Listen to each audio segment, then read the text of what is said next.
It's cardboard time, and it's some episode that I can't remember. I think I'm on 76. I'm tired.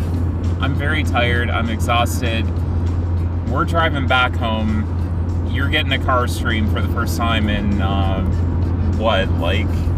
it's not really even a stream, it's a podcast. It is. Stream of consciousness. A podcast is kind of a proto-stream, it's like, yeah, honestly, you're going to get a lot of bits that aren't going to end, because I've just been having a hard time landing jokes this weekend. You've hit a couple. I've had a couple. It's been good. If you couldn't tell, I am Arwen Kathke. As always, I'm your host. And with me in the car is the incomparable Jamie Daggers. Incomparable. That's lovely. Thank you. Yeah. We both have con voice right now too, so you'll have to forgive us. I sound like I'm going through puberty again, which is, I guess, up to you as to whether that's good or bad. For the third time? Yeah, why not? Why not? I figured the second puberty was good. Why not 11sies? Yeah. I mean, just keep doing it. Why not? It's all so good at it at this point.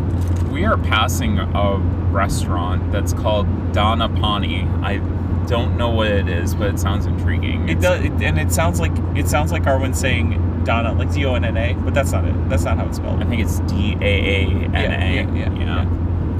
Yeah. Also with us is Allie in the back, my partner. With my chips. With her chips. So if you hear bag crunching and crinkling, that's her. You can blame her. Brought to you by Sun Chips. Not sponsored yet. # Sun Chips. We have an entire box of Sun Chips in the back that we had 2 bags out of 3 bags. I personally had 2 bags, so there have to be less than that in there.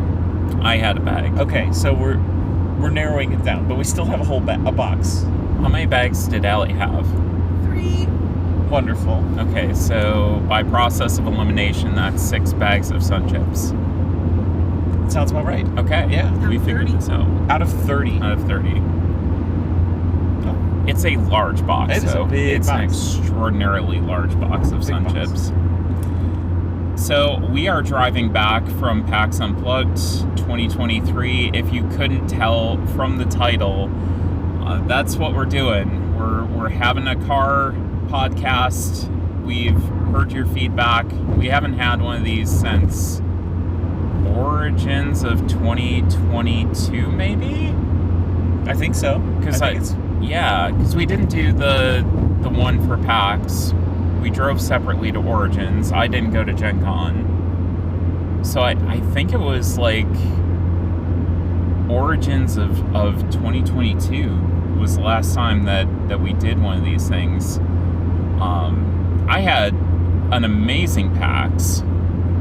It was incredible. There's a reason that PAX Unplugged continues to pretty much be my favorite convention of them all that I've been to. Most of the time, what I'll explain PAX as to people, it almost feels like a convention for the industry people. It's still obviously a sales convention where publishers are making direct sales to consumers, and there's certainly a lot of that going on. But for those of us who work in the industry, it's much more low key. It's a slower pace. The tempo is a little bit lower, and the temperature is, well, I guess figuratively speaking, lower. More figuratively is right. Yeah, more on that later.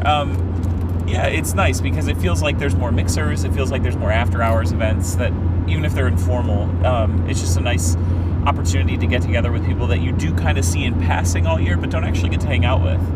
And that said, I think we hit, at least I hit my max of actual games played at a con at 3. Yeah. I did that in about 15 minutes playing with Olivia, and I will mention that as well.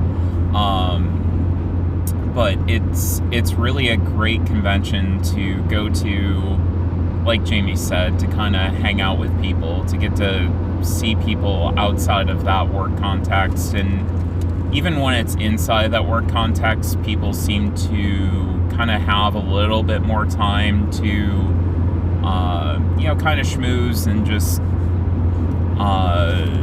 engage and that kind of thing, which is incredibly nice because there's so many wonderful people Absolutely. in the industry. Too many, I would say. We always encourage more people in the industry, but if you're a good person, maybe you give it a minute, because there's too many of you. There's too many good people. No, I'm just kidding.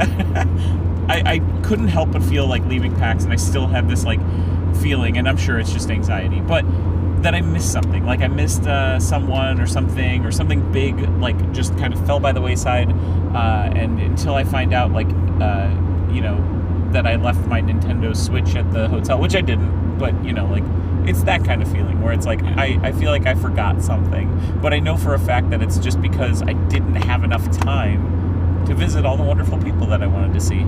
So if by chance one of you is listening to this and thought, man, I really wish Jamie had come to see me, trust me, I do too. I wish I did too. And samesies for me. I mean, how many times is seeing a person enough? Like and we talked about this, saying goodbye to somebody, maybe on a Saturday or even on Friday, where it's like, hey, it was great seeing you, and just acknowledging, like, hey, I may not see you again this convention, so, just part ways. I always have a bad habit of, I'm going to stop by before the end of the con, and then sometimes that doesn't happen, and I feel super bad about it. Yeah, I call Sunday my goodbye parade. Yep. Because, like, it just feels like I'm walking through the con just being, like, giving hugs and saying goodbyes and stuff like that. But that said, that's why I make a practice of, like, just hugging everyone at all opportunities that I can. Because who doesn't love a hug? It's a beautiful thing. Hug train. Hug train. Hug train.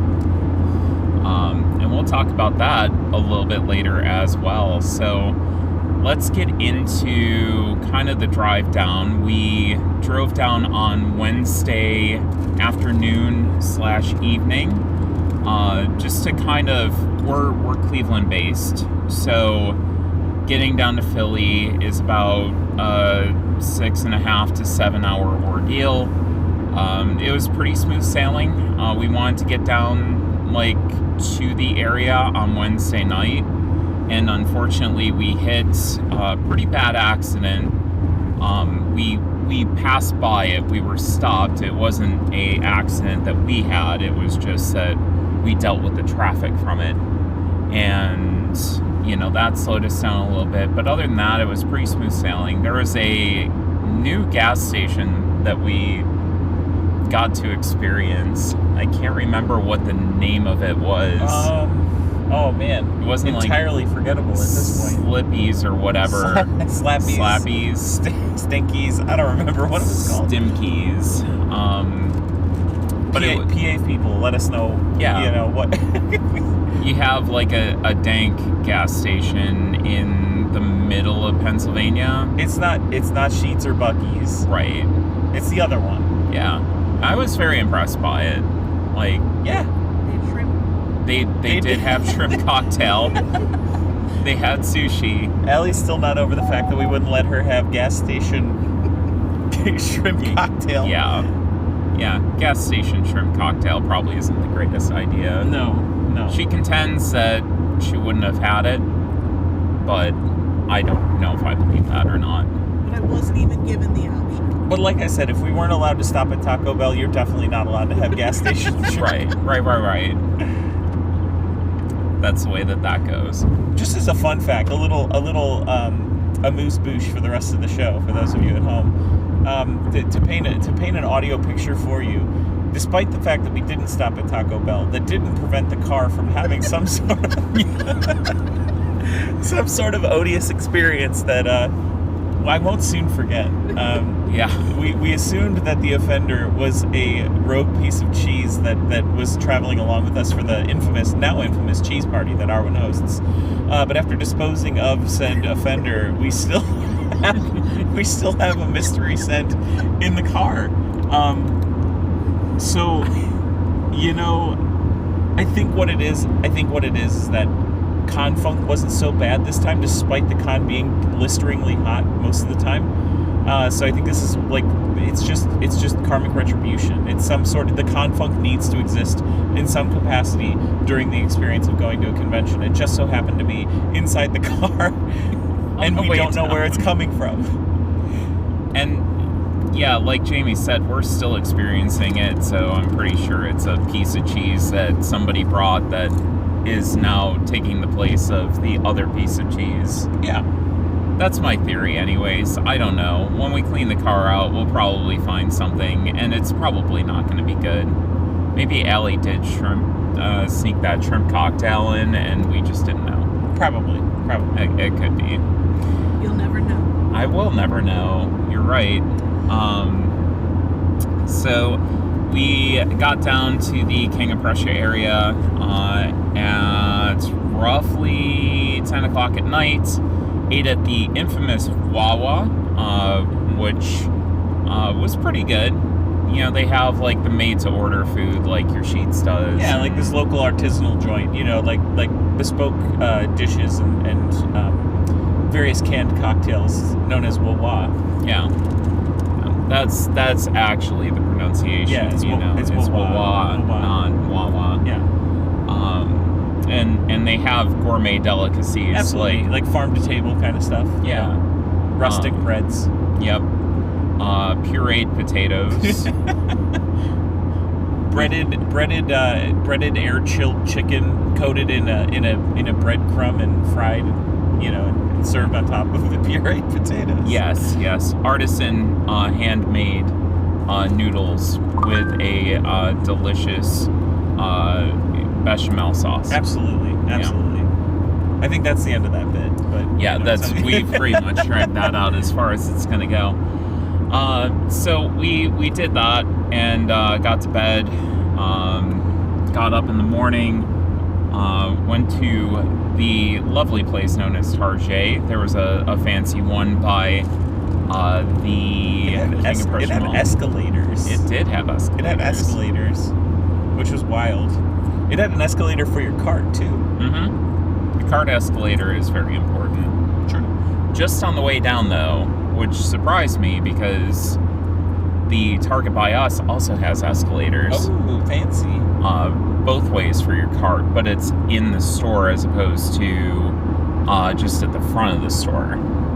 Because it's a 2-floor store, it needs the cart escalators for both, which turns out to be as many escalators as Montana has. You mentioned that, yeah. which I still am blown away by. But, I mean, I also feel like Montana, you know, no offense to anybody who lives in Montana, I don't think there's a lot of people in Montana, I'm guessing. Yeah. You know? Yeah. Maybe there is. I don't know. They don't build high, they just build out. That's fair. Yeah. Also, you could go to the Bloomsburg Gun Show, October 14th and 15th. Wow. Yeah. Not sponsored. This was recorded on December 4th. Maybe you're ready for next year, you know? Yeah, it could be.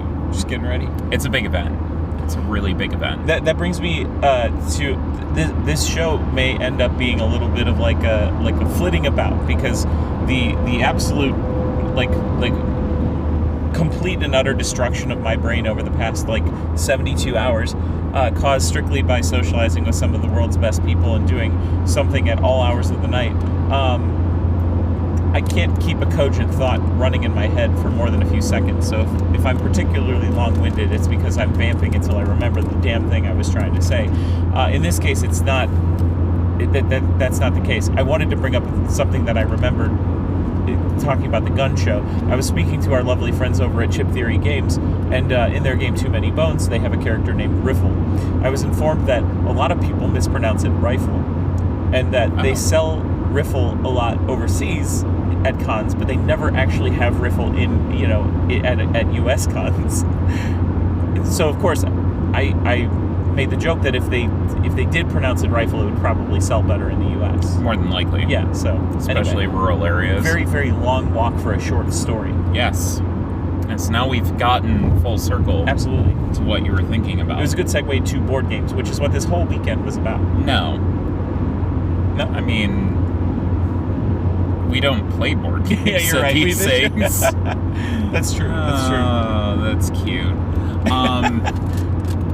So we went to the convention, and Jamie and I didn't spend a huge amount of time together. We had very divergent paths this convention. Very divergent. I barely saw you this weekend, which is awesome because it means that we're both getting to do all sorts of cool and varied things. But it sucks because I don't get to hang out with you. Right, exactly. But we have Jamie at home. We have Arwen at home. That's true. We just need to get better at having Jamie and Arwen at home. Yes, we do. So Jamie needs to make more time. From my side of things, I did my tradition once we got into Philly, and I got my hair did, which was wonderful. I get it done at the same spot every year for 2 years running now, so I think it's kind of my tradition. It starts off the weekend nice, and I look presentable. And then after that, I think we picked up our badges before then. Also, there's an open Friendlies this exit. Ooh, we've seen a Damon's and a Friendlies now. I didn't realize that either of those restaurants still existed in the wild. It's like the Wild West of closed chains. Yeah, they're restaurant cryptids, you know? Yeah, exactly. They had to go somewhere. But I got my hair done and picked up my badge and went to the KTBG party, which was phenomenal. I got to see some of their new upcoming releases. They have some exciting stuff. Layers is one of them that's kind of a mix between like a battleship and a dungeon crawl, which is super intriguing. Love that.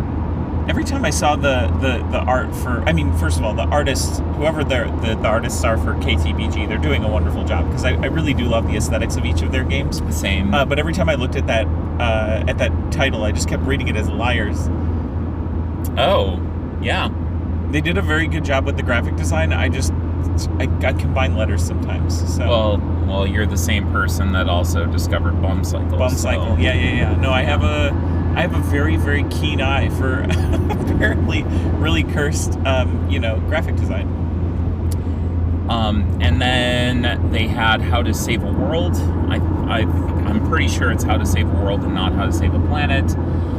That's Burn Island's new upcoming game. The Kickstarter is coming up next for them, and that was a delight. The biggest takeaway for me from that, a lot of Euro bounciness going from thing to thing, with some worker placement going on, but the cleanup step is actually the most fascinating step in that game to me.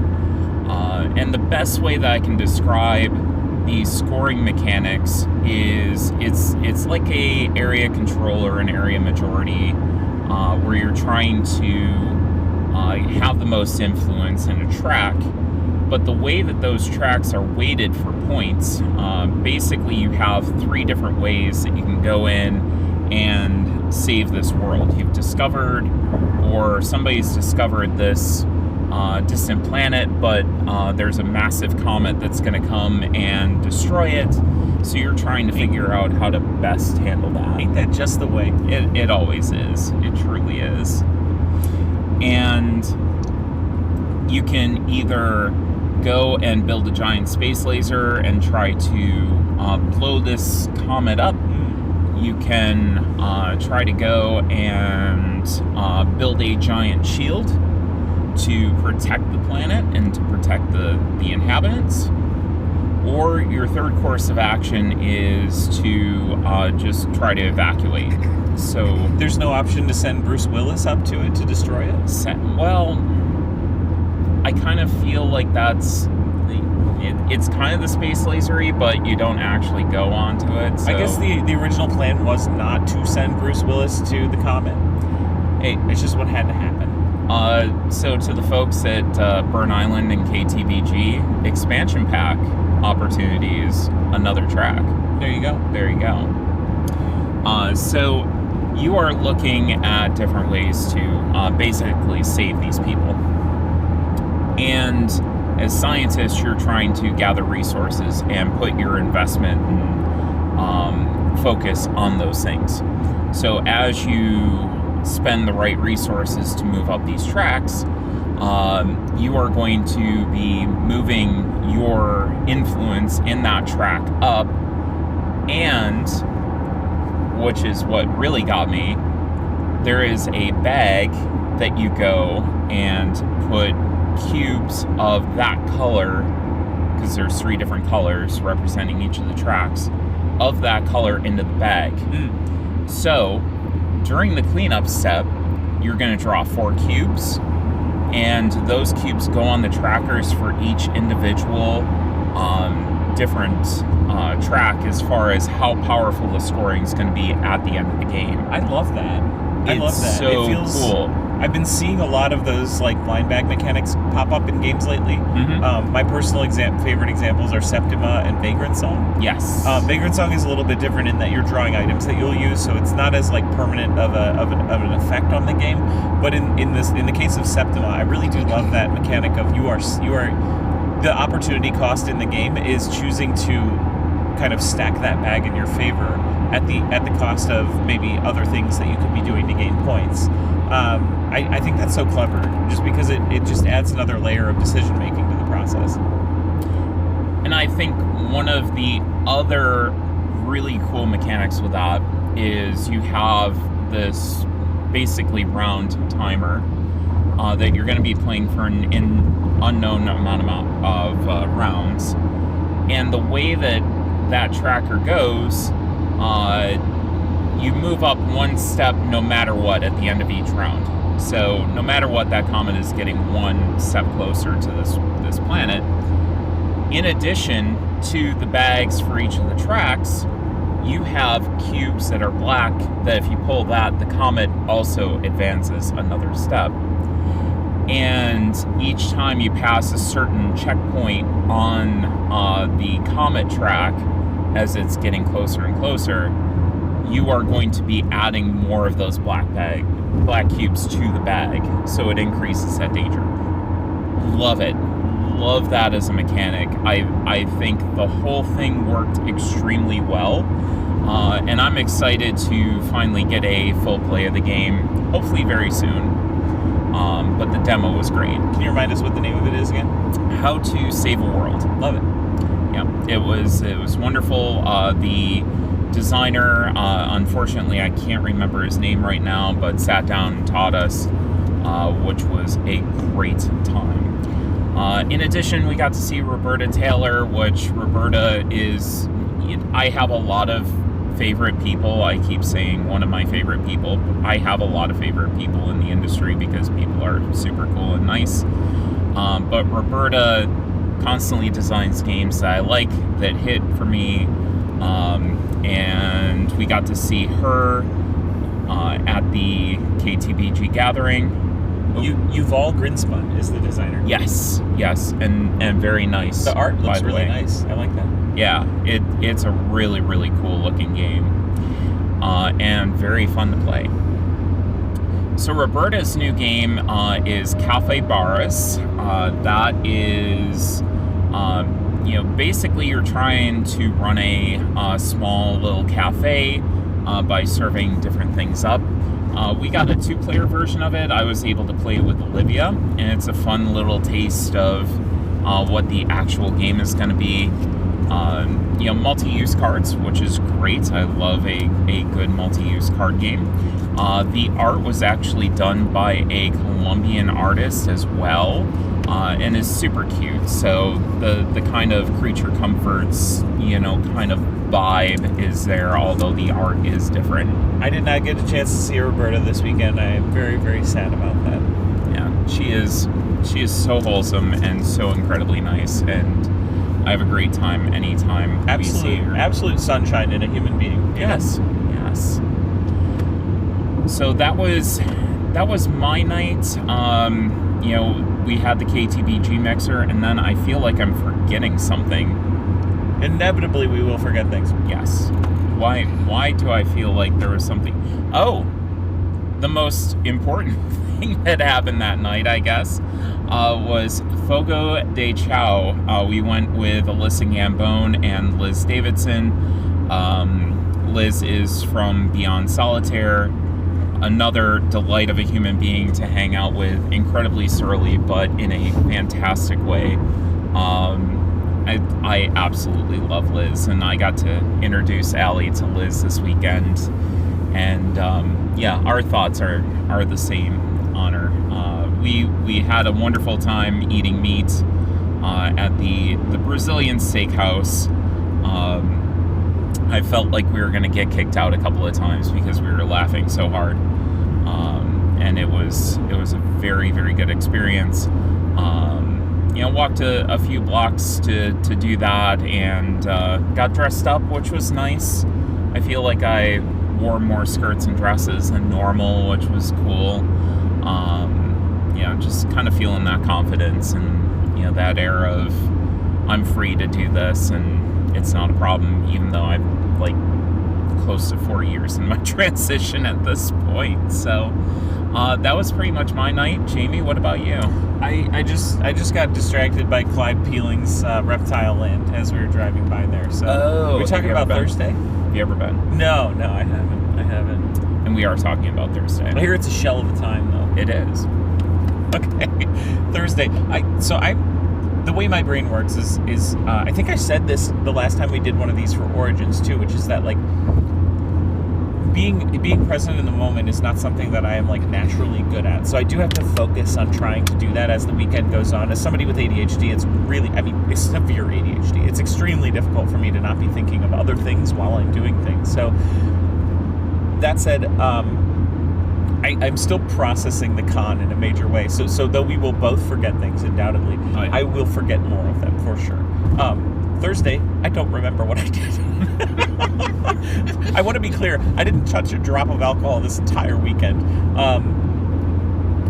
God, what did I do Thursday? Look through your phone pictures. That's what I just did. Yeah, you know what? That's a good idea. Go ahead and That's a start good talking idea. about something else while I do this. Oh, fantastic. Well, why don't I get into some of the events of Friday? Friday was my big meeting day where I had a lot of meetings, some demos, some play tests, that kind of thing. Some meetings I can talk about, some meetings I can't talk about. But met with North Star, which was wonderful. Got to meet Ross over there, which we had a lovely meeting. I think it's a good fit for us. Looking forward to checking out some of their content. Nature especially looks really, really good, like almost a modular version of Evolution, with some major fixes to the system. Evolution came out at a time, when the hobby was, I guess the hobby is continuing to evolve as time goes on. It's an ever-evolving thing. We learn more, we get more designers in the space, which is fantastic. But there were some nitpicks that you could have somebody run away with it. You get one of your species kind of killed off, and you're left in a very bad position and kind of unable to dig out, which it sounds like this is going to fix, as well as really being able to customize your experience through adding different like little modules. So if you're feeling a little bit more take that and interactive, you can add in the Predator expansion. If you're feeling more Euro, there's a flight expansion. I say expansion, I mean more of like a module that comes in the box. They're going to have multiple that come in the box, but you can really tailor your experience based on those. You can mix and match and combine and that. So I think that that's a wonderful thing to see, and I'm very excited about that. I'm pleased to tell you I remember what I did on Thursday. Okay, so I'm going to pause on my Friday because you've been listening to me for a while, and let Jamie go. So Thursday night, we arrived and basically threw our stuff down in the hotel and just hit the ground running. I was quick to find one of my absolute best friends in the industry, Ray, formerly from CGE. You may know her as Raybird on most socials. She now works at the Op, and I'm pleased to say that we have grown much closer over the past few months. So this was kind of a wonderful weekend of lots of hanging out with Ray. So that'll be a common thread. I also got to have dinner with Ray and Allo Plays, one of my other very, very close friends in the industry, who we were fortunate enough to get to share a hotel room with this weekend. The three of us went over to an Irish pub and had some dinner. Had some good talks, catching up where we've been over the past few months and what's been going on, and just a great opportunity to spend some quality time with people before the weekend started proper. Which, as you know, like it as fun as these things are, they truly are networking opportunities. So, as fun as it is to be doing things in between, a lot of it really truly is work, even though it is also very fun. All that said, afterwards, one of us was invited to a mixer, and so we all went. We explored Philadelphia's neighborhood, which I'm sad that I didn't get to see more of. But we went to a bar there that I forget the name of. But it was so flamboyant. They had a picture of a butt on the wall, and I took a picture of it. I love that. In the foreground is our friend Nathan Mounier from CGE as well. So it was a really cool mixer. People there seem to be having a good time. It's always great when companies will foot the bill for drinks and food and whatnot, because it's expensive to travel. So it's nice when you can grab a bite here, drink there, whatever. Bars, not always my scene, but it's always good to use those opportunities as a way to see some folks that you're not going to get to see otherwise during the weekend. It's not like any good conversation can be had in as loud of places as those are, but there was some thought put into how that mixer was organized, with a much larger, louder main room and then two smaller, quieter offshoot rooms that we got to go and spend some time in, which was really nice. Nothing notable, just hung out and got to spend some time with some lovely people and get ready for the hectic weekend as it was starting proper. It was just kind of a nice way to prime your body for all of the social interaction that you were ready to have the rest of the week. So that's it. We're also passing a police vehicle, so I just wanted to make sure that I wasn't speeding. No, and a bunch of people were mentioning there. I didn't even get to see Nathan this weekend, which made me sad, because Nathan's always a delight. And Olivia, I never get to spend enough time with. I think Olivia could be up in Cleveland, I was and we say, could hang out once a week, and it still wouldn't be enough. Yeah, between Ray and Olivia, I would say there's no amount of time that's enough. Agreed. Absolutely agree with that. And Ray, first of all, pioneer in the industry, which 100%. we were talking 100%. about. We won't go into too much detail because we don't want to embarrass her, but truly yes. One of the most hardworking and inspiring people in the industry is mine. Absolutely agree. And very genuinely nice person. Absolutely. Good people. So getting back to my Friday, we had a little bit of a communication mishap with one of the demos I was going to do. So we did take the time and used it very wisely. We went over to the Kess table and talked with Tony for a little while, and we got to sit down and play a couple of games, which you said you played 3 games. I wound up playing 2 right there on the spot. Nice. Which was great. Kess is putting out some good stuff. I really, really love to see somebody other than Japanime putting out IPs that are otherwise like sourced from Japan, and IPs that are coming out of Japan, including video games and anime. It kind of helps soften the common opinion that IP-based games are not great. Mm-hmm. I do think Kess is doing some really wonderful and fun things with games. They may not all be the most original things you play, but they always do seem to have a twist that changes things up enough that takes a classic beloved game and kind of puts a little new spin on it. Yeah, and the 2 big ones that they have kind of on the table right now, the one that's available is Spy Family, which is a cute little card game. I loved it. We had a great time with it. It's very, beer and peanuts, or beer and crackers, or chips, or literally whatever. Peanuts, though. Yeah, literally peanuts. The game is such a fun reference point for anyone who has watched the anime. It's absolutely heartwarming and adorable, and the game is no different. Yeah, and I don't know of any of the IP. I've never watched it. I don't know what the peanuts are about. I have zero idea. The joy of it is that the dog in the show loves peanuts, and the little girl feeds the dog peanuts all the time, and it's absolutely heartwarming. It's That's wholesome. one of my favorite animes I've watched this year. It's so wholesome. It's super cute. We're pulling up on what appears to be something that belongs in the lab of a mad scientist. I don't know what this is. I want to take a photo. Yeah. That way you can post it with the pod. That works. That is wild. That is something else. I'm not sure what that is. It's got things on it. It's related to time travel. Yeah. I think it definitely looks as if it's related to time travel, or a really, really mean thing to say about somebody's mother. Plus, it's coming from New Jersey, so Well, then we have no idea. which I will talk about people from New Jersey on this podcast. But yeah, the Spy Family game was great. We got a copy of it. So I'm looking forward to playing some more of that. I think that's going to be one that just about anybody can sit down and play, pretty easily.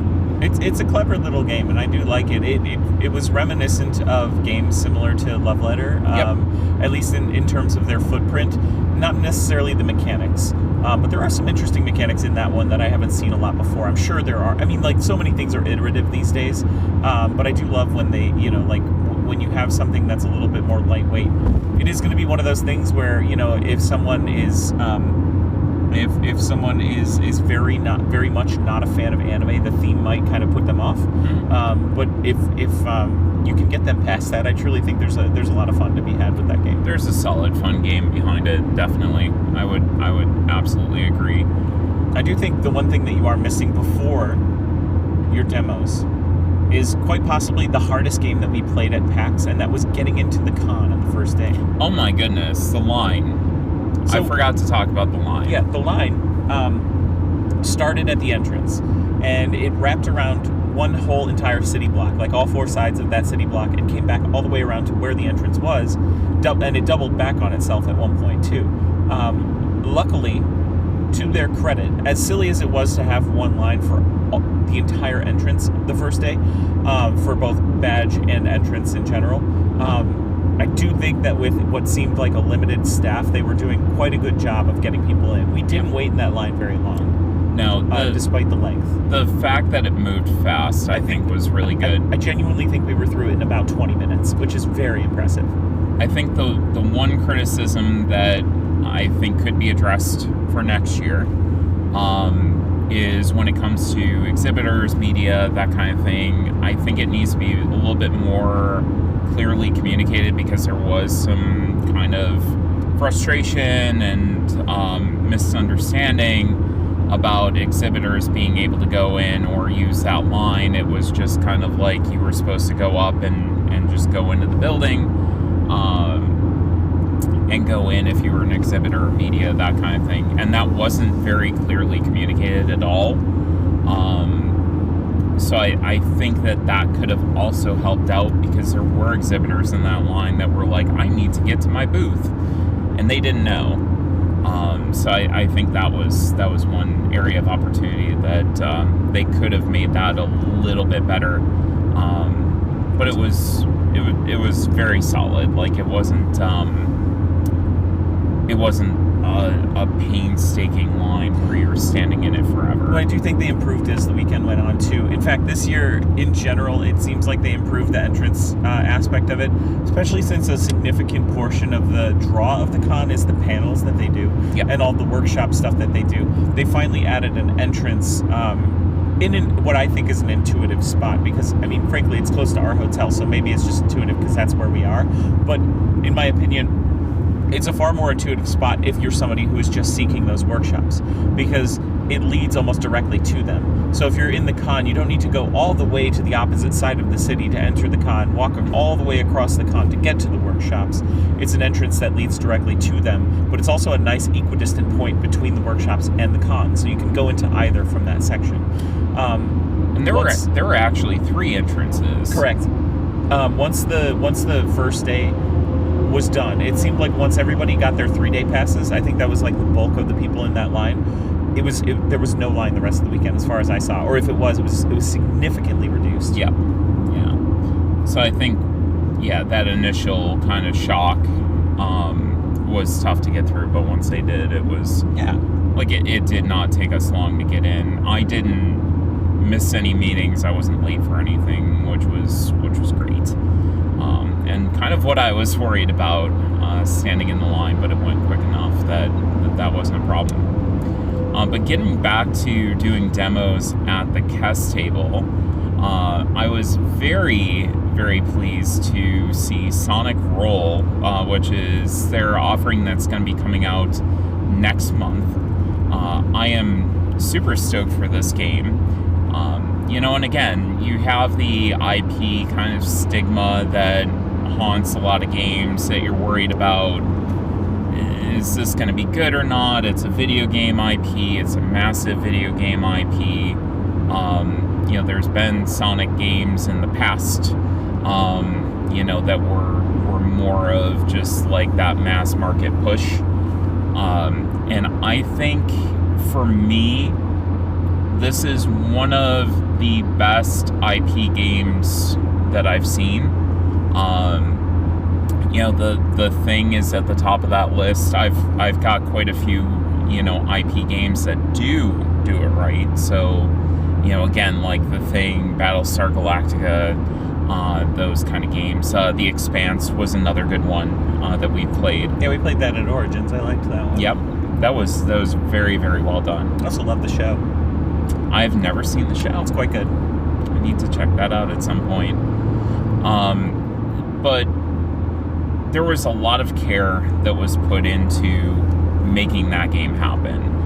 You could tell that they wanted to make sure that things thematically tied in. One example of that is it's really a dice placement game.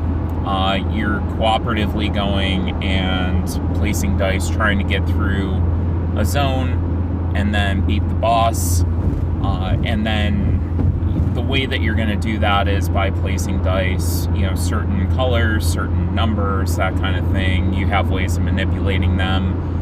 The type of dice that you roll do certain things. The red ones are more suited towards beating bad guys. The yellow ones are more suited towards, getting rings, that kind of thing. But there's also a bonus level, which you're going, and it's kind of like this side little mini game that you get to flip over tiles and you get extra bonuses.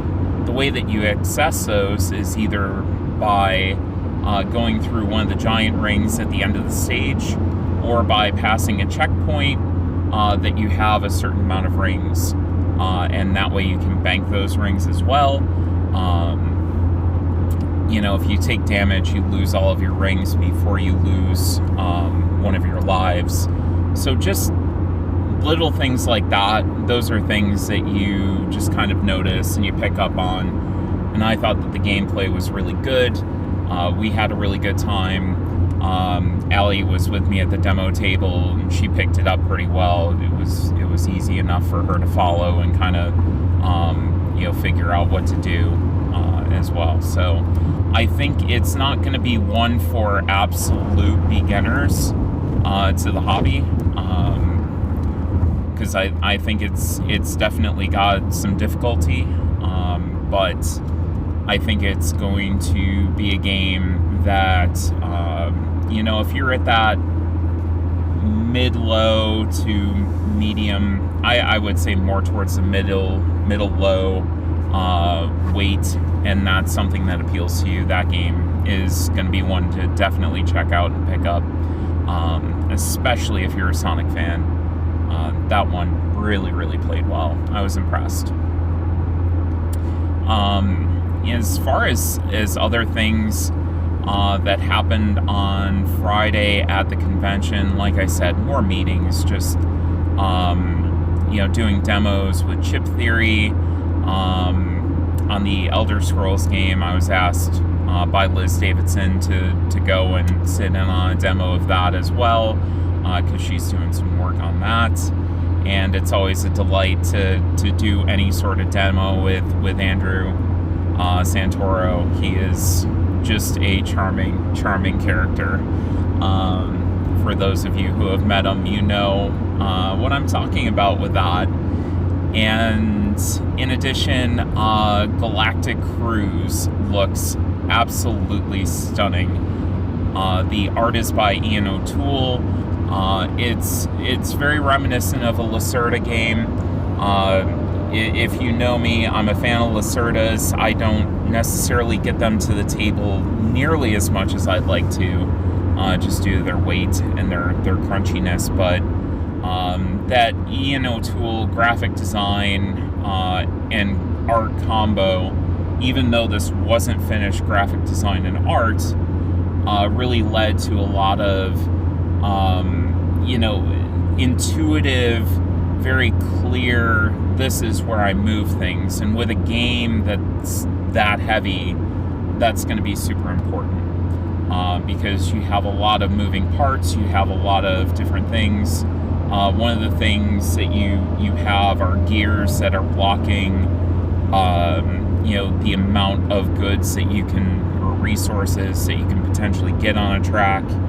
And by removing those, not only do you get to do the action that's associated with placing the gear, but that also opens up more space for you as well on that track. So you have these things that I get to do this, but that also gives me another benefit,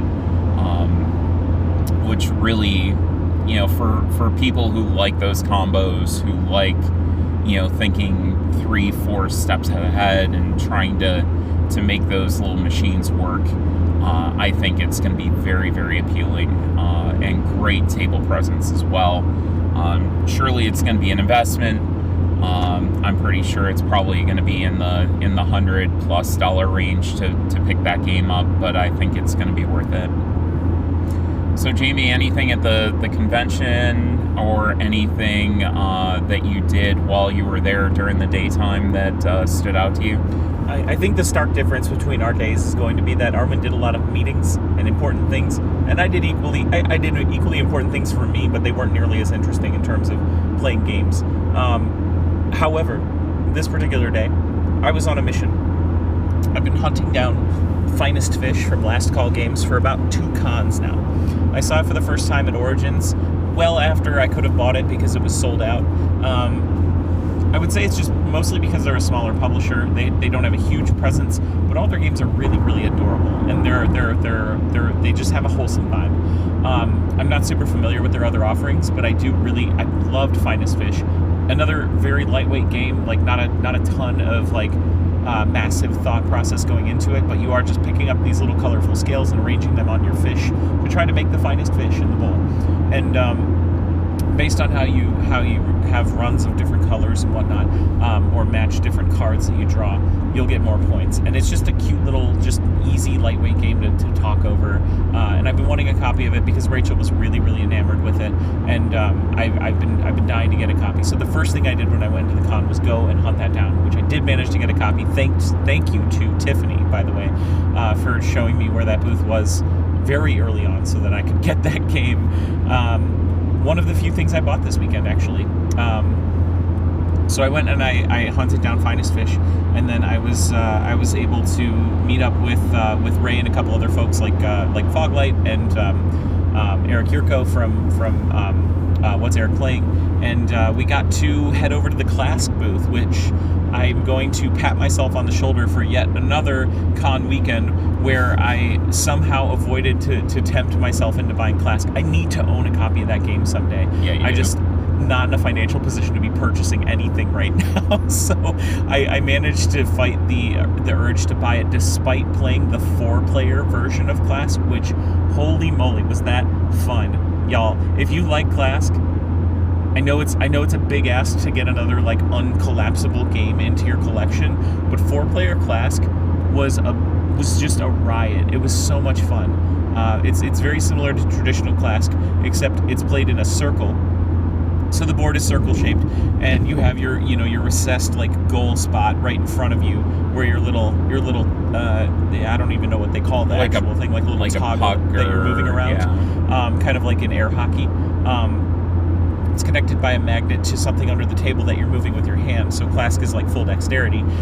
So wherever those holes are placed, across from each other in kind of a, if you looked at a die, wherever those 4 pips are. That's where it would be on the circle.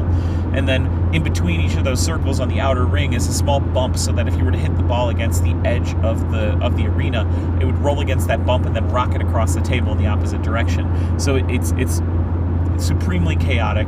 You know, there's those little magnetic biscuits all over the board that you don't want to get connected to your little toggle. And things are just going crazy. It was just so much fun. It's just pure, just like riotous fun. Cannot get enough of that game. Not enough nice things to say about it. The people at the booth were wonderful in kind of indulging us. So I got to play that with a bunch of great people, and it was a great way to kick off that day. I happened to be walking past the Undergrove booth a little bit later that day, just as my dad was texting me, hey, they're going to have a booth for Undergrove there. They're going to be giving away stuff. You should have Elizabeth Hargrave sign one of those things. I was not fortunate enough to be able to do that. However, I did meet her later that evening. I'll tell you more about that in a bit. I also managed to take a picture next to the Terminator from Warhammer, which is a con tradition for me at this point. Big Papa, as we have decided to call him. I'm sure he has a real name. I have a running joke with one of my best friends that she likes to climb in there during cons and take a nap, and I couldn't think of a better place to take a nap in the middle of a con. Mm-hmm. Nobody would know you're in there. It's pretty great. I myself am a big fan of Warhammer. That's a big portion of the things that I end up painting. So it's always fun to like pop in the booth and see if they have any con exclusives or anything. I didn't buy anything there, obviously, but I then made my way over to Arcane Wonders, where I met with my good friend Bree, who is just a delight. If you ever have a chance to meet Bree over at Arcane Wonders, do yourself a favor, have a chat with her. She is just the best. She was kind enough to give me a copy of both Gap and Dubious, which I will be doing a small review on my Instagram and TikTok of eventually. Dubious I'm really, really excited about because, as you may or may not know I haven't been on the pod in a while, but my partner Rachel has been doing community management and planning for Tabletop After Dark, which is a really awesome stream relay that we run every month through our friend Olympian. And he kicks it off on his channel, and then from that point forward, every hour or two, we raid into a new board game content creator. So it's a great way to get kind of the early access to some of these really new up-and-coming board game content creators, and just get to find new people you might connect with in the industry. Anyway, this month we're going to be doing the event on New Year's. Olympian's going to have a ton of awesome giveaways, and we're going to be leading into the new year with the theme being intrigue. So think like your masquerade New Year's party and stuff like that. So Bree, having caught wind of this, was kind enough to gift me a copy of Dubious, which I will be talking about at length on my various socials. But we may even play it if Rachel and I are going to be on TTAD this month. I don't know yet. We usually fill the schedule if we can't get another person to take the reins for that. But either way, I will be telling y'all about Dubious. I'm very, very excited to try that one out. I love a social game. I know a lot of people don't, but I'm eager to play that one. The art on that looks wonderful. I then had a really, really hearty lunch of peanut butter crackers, and and then I hit the floor again to see our very, very good friend Court over at Thems and Cosmos. Yes. Was given a review copy of Dragon Keepers, again, which I will also be talking about. You may recognize it as the game with the really adorable Highland cow-looking dragons. I'm very eager to get that one to the table. I know without a doubt that I can get cute-themed games to the table. That one's going to be probably, on the table this week, if I were to guess. So I'll be talking about that as well. The next part of my evening led me into this was a fun little surprise. Finally got to meet Eric Lang, which was an absolute delight. What a wonderful human he is. And we played this cute little game from Oink, which was one of the few games I also bought this weekend, called Drop Polter. It's this clever little dexterity game. You're starting to notice a theme. I love dexterity games. I will play any and all dexterity games, please and thank you. Drop Polter is a game where you have a handful of trinkets. Everyone has the same handful of trinkets, and it's like a ring and a small shell and a biscuit and a couple other things. And you are Drawing cards, everybody draws one card. Not everyone draws one card. One card is drawn and everyone uses that same card to indicate which of those items you are trying to shove out of your palm using only your one hand. So you have to try your best to only shift your hand or move your thumb around to knock those pieces out of your hand. And it can be anything from one to all 5 of them. The tricky part is that if you knock something out of your hand that isn't on that card, you have to pick everything up and try again. There's a small ghost meeple in the middle of the table that you are to grab once you've knocked those things out of your hand. That acts as kind of the tiebreaker for the game. As a little side note, Tiffany gave me hers to edit, to kind of like paint on and sort of like customize. So I'm really, really excited to do that. I'll probably do it to my own, and I also offered a few other people the opportunity. So I think it'd be a really fun little thing to have your own custom ghost meeple, put like little blushy cheeks on it or something. Anyway, wonderful, wonderful game. My favorite part about it, the big selling point for me, is that when you score points, you are given a small jingle bell. The jingle bell is like the size of an M&M. It's very small. You have to add it to the pile of trinkets that are in your hand. So it becomes even more stressful in a fun way, because you are trying not to knock those bells out of your hand while you're pushing all that other stuff out, because if you drop one, you lose that point. So if you pull ahead as a leader in the game, you are faced with this dilemma of, do I really want to try to push for this last point or these last couple points, or do I want to play it safe and let somebody else get this one, hope for a smaller number of items on the next card? I did end up winning the game, but I do withhold that. I do maintain the theory that I won because I operate with such manual dexterity on a daily basis with painting tiny figures that dexterity games just happen to be my forte. Nonetheless, it was really, really fun to play that with Eric and Ray and other Eric and Tiffany. We also played this other one from Oink I don't remember the name of, but it reminded me of Micro Crime City. Really, really clever game where you have pads of paper that have these illustrations on them that look like Micro Macro. They're all black and white. They're little bunnies. They're all doing different things. You choose one of those pads and you draw 5 different instances of new lines on that pad, and then everyone in the group has to then look at the pad compared to the unaltered drawing with this small plastic kind of fog of war sheet over top of it, and try to identify areas where the alterations were done in a timed manner. And it was just this fun little clever, again, like just these really fun games coming out of Oink that are just great, like backpack games. I'm a sucker for that kind of game. I ended up spending some money at the Oink booth for 3 of their games, and 2 of which I had played. The other one I was just standing there and somebody was like, "Oh man, I love that game." I'm like, "Yeah, what the heck? I'll grab it. Why not? Mm-hmm. It's a card game, so maybe we'll play it today. I don't know. Who cares?" From that point forward, that goes into my evening, so I will hold off if you want to take on your evening. You should probably talk about your evening first, because your evening was much more eventful than my evening was. My evening was wild. My evening was wild mostly because I inherited the role of which I hate the most, which is the coordinator. At a con, everyone is doing so many different things. They're all at different events and trying to plan on going to all the other events, because there's only 3 days at this one, which is, again, a little like hatch mark in the column of I don't like 3-day cons, because everybody's trying to cram these mixers into the same night. Just that night, I had Big Gate Dinner, I had the Backer Kit Mixer, and I had the Possum Creek event that I was going to.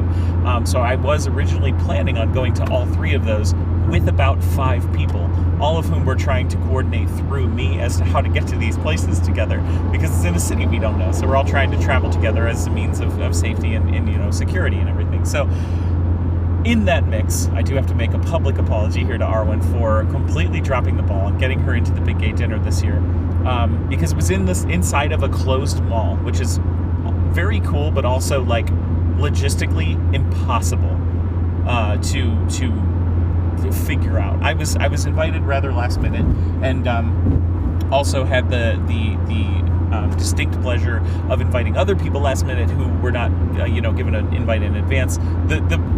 That's not to speak to like poor operations or anything like that. The Big Gay Dinner, the reason that it was struggling with the invites this year, I think, is because it has just grown so much, which is largely a very, very positive thing. From what I understand, it has gone from about 4 people to over 100 just this year. And you'll see a picture floating around online of everyone that was there. But nevertheless, it was a really great event. We showed up about 2 hours late, which was also a factor. That was how long it took to get everybody together to get over there. Arwen was at I forget, it was the math trade / flea market. That's right, which was another problem because I really wanted to go to the flea market. I certainly didn't need more board games, but that was where I was going to get them for cheaper. Invariably, I skipped that to go to the social thing because, duh, I'm me. So we got there very late. Still got to see a lot of wonderful people. They had a little Christmas ornament decoration area and a friendship bracelet making area with people kind of teaching other people how to do that. So it was in this like co-working space. So, those are very popular right now where, people who work from home can go into an office that's just like in a public place and just spend some time around other people to body double or what have you. And it was catered, although I didn't get any food because I showed up so late. We basically got there just in time to take the picture and then talk with whoever was left. So which is not to diminish how much fun or interesting things happen there. In my case, the most interesting thing I think that happened there was finally getting to meet Suze from Restoration Games, which was awesome, and Elizabeth Hargreave, which I mentioned earlier. I teased that one, and it was really, really cute because most of the people there I at least knew in passing, or we were mutuals online or whatever, so it was kind of cool to get to see these people in real life and finally get to introduce myself to them. Danny, Brutal Himbo, also being one of them. So we're sitting there, and I finally, I'm sitting in a circle that includes Elizabeth, and I was like, hey, I just wanted to, introduce myself. I really love your games. I told her about how my parents, my absolute darling parents, have completely, shifted their social lives around board games with me.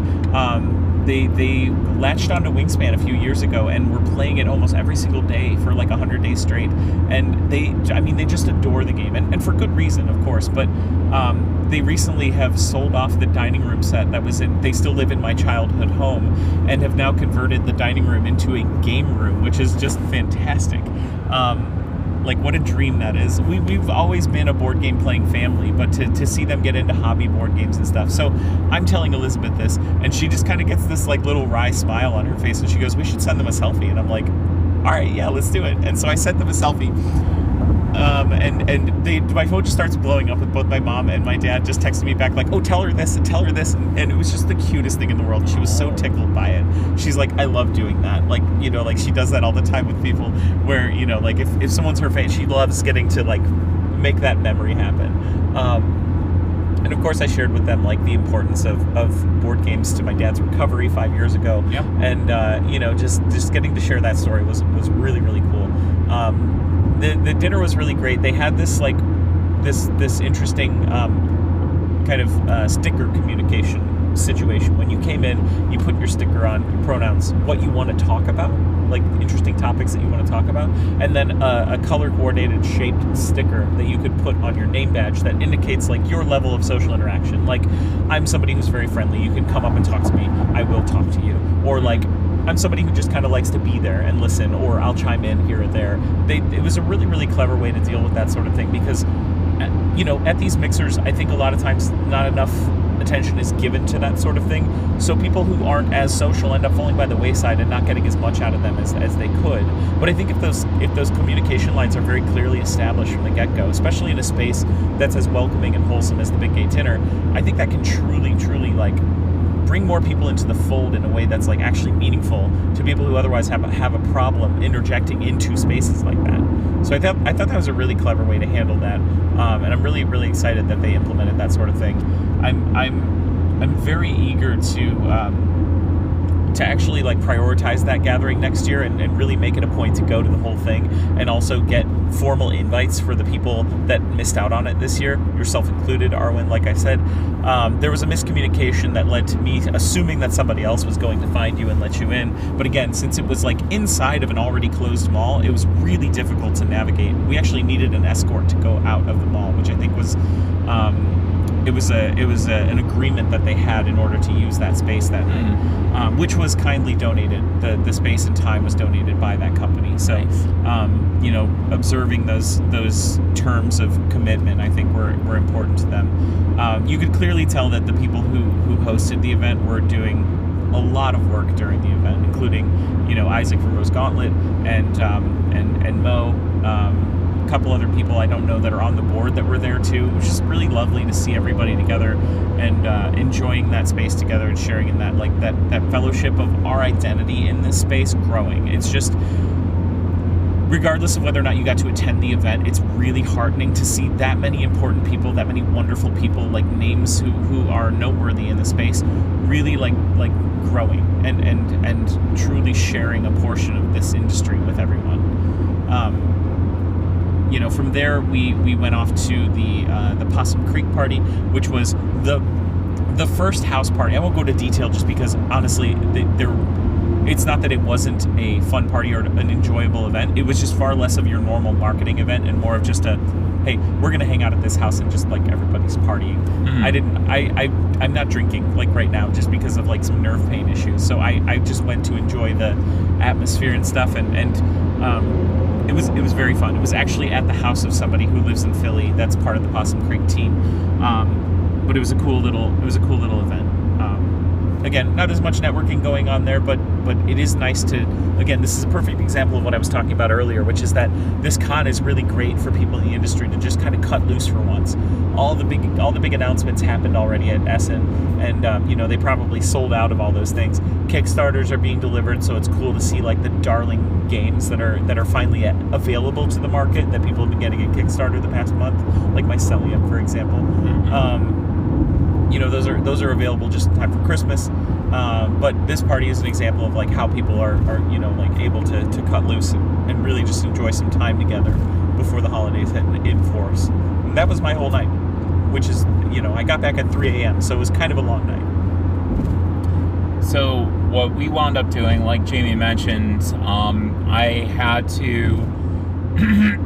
wound up with a little bit of a headache. And I think part of that was the con eating situation is never good. No, like it's Jamie really, mentioned, truly not. Your package of crackers. Also, I can take a route, just to interject, that's 54 minutes slower and $6.15 more because, yeah, that's a thing. Wonderful. Thanks for the option, I guess. Thank you for the consideration. I appreciate that.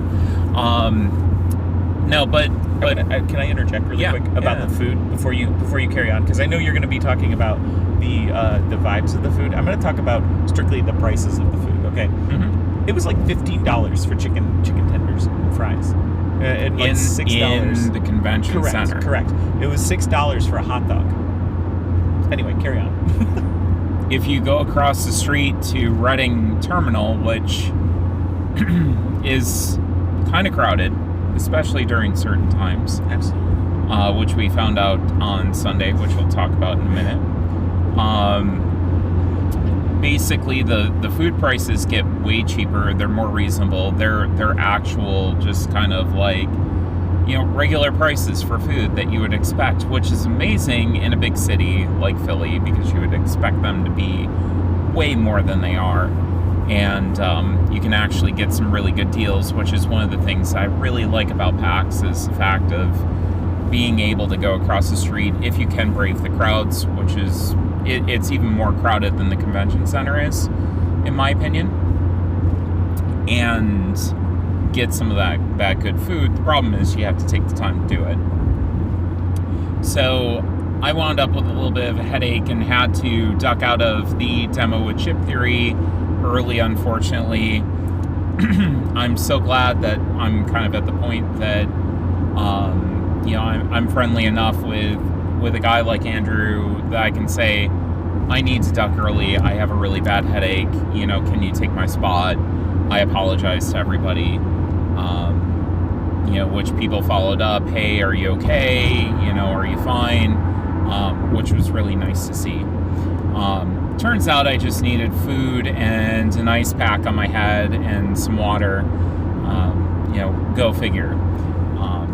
Which I brought a bunch of pulled pork that I had smoked down to the convention to give out and to hand out, and that wound up saving me because I had a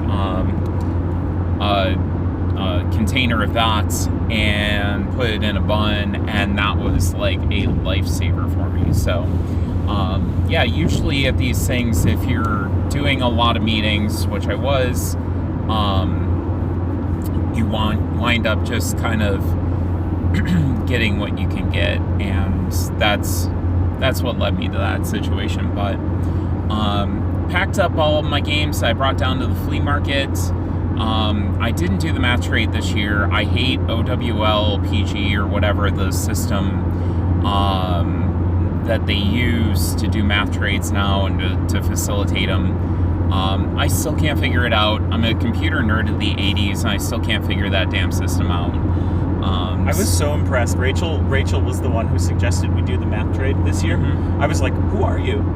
Yeah. But no, truly, she's like, she was in. She wanted to do it. Like, we sat down and we went through my whole collection, picked out some stuff. We had a nice pile of board games, only to find out that was the day that they were giving out the assignments for math trade. Oh my god. That's awful. It was. But I just did straight flea market. I just said, these are the games I want to sell. These are the prices. I pretty much got what I asked for all of them. It wasn't even like negotiation. That's so cool. Sometimes people try to haggle a little bit, but maybe it's because I've just gotten to the point that I want these games out of my house. Sure. In some cases, I've had them since 2013 and just wanted them gone because I'm not going to play them. I'm not interested in playing them. I've played enough games like them that I really don't have the desire or the need or the want.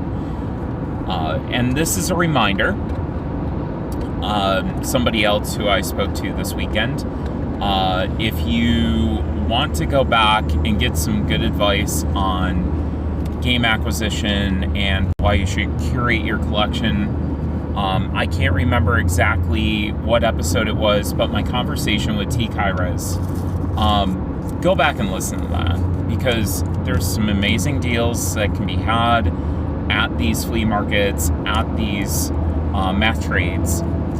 Go and recycle a game. Go and get it a year later. As much as we want to support people in the industry, and we do, I still wind up buying games, even though I, have gotten games from the math trade, flea market. I didn't this time. I was very proud of myself. I still wind up buying some.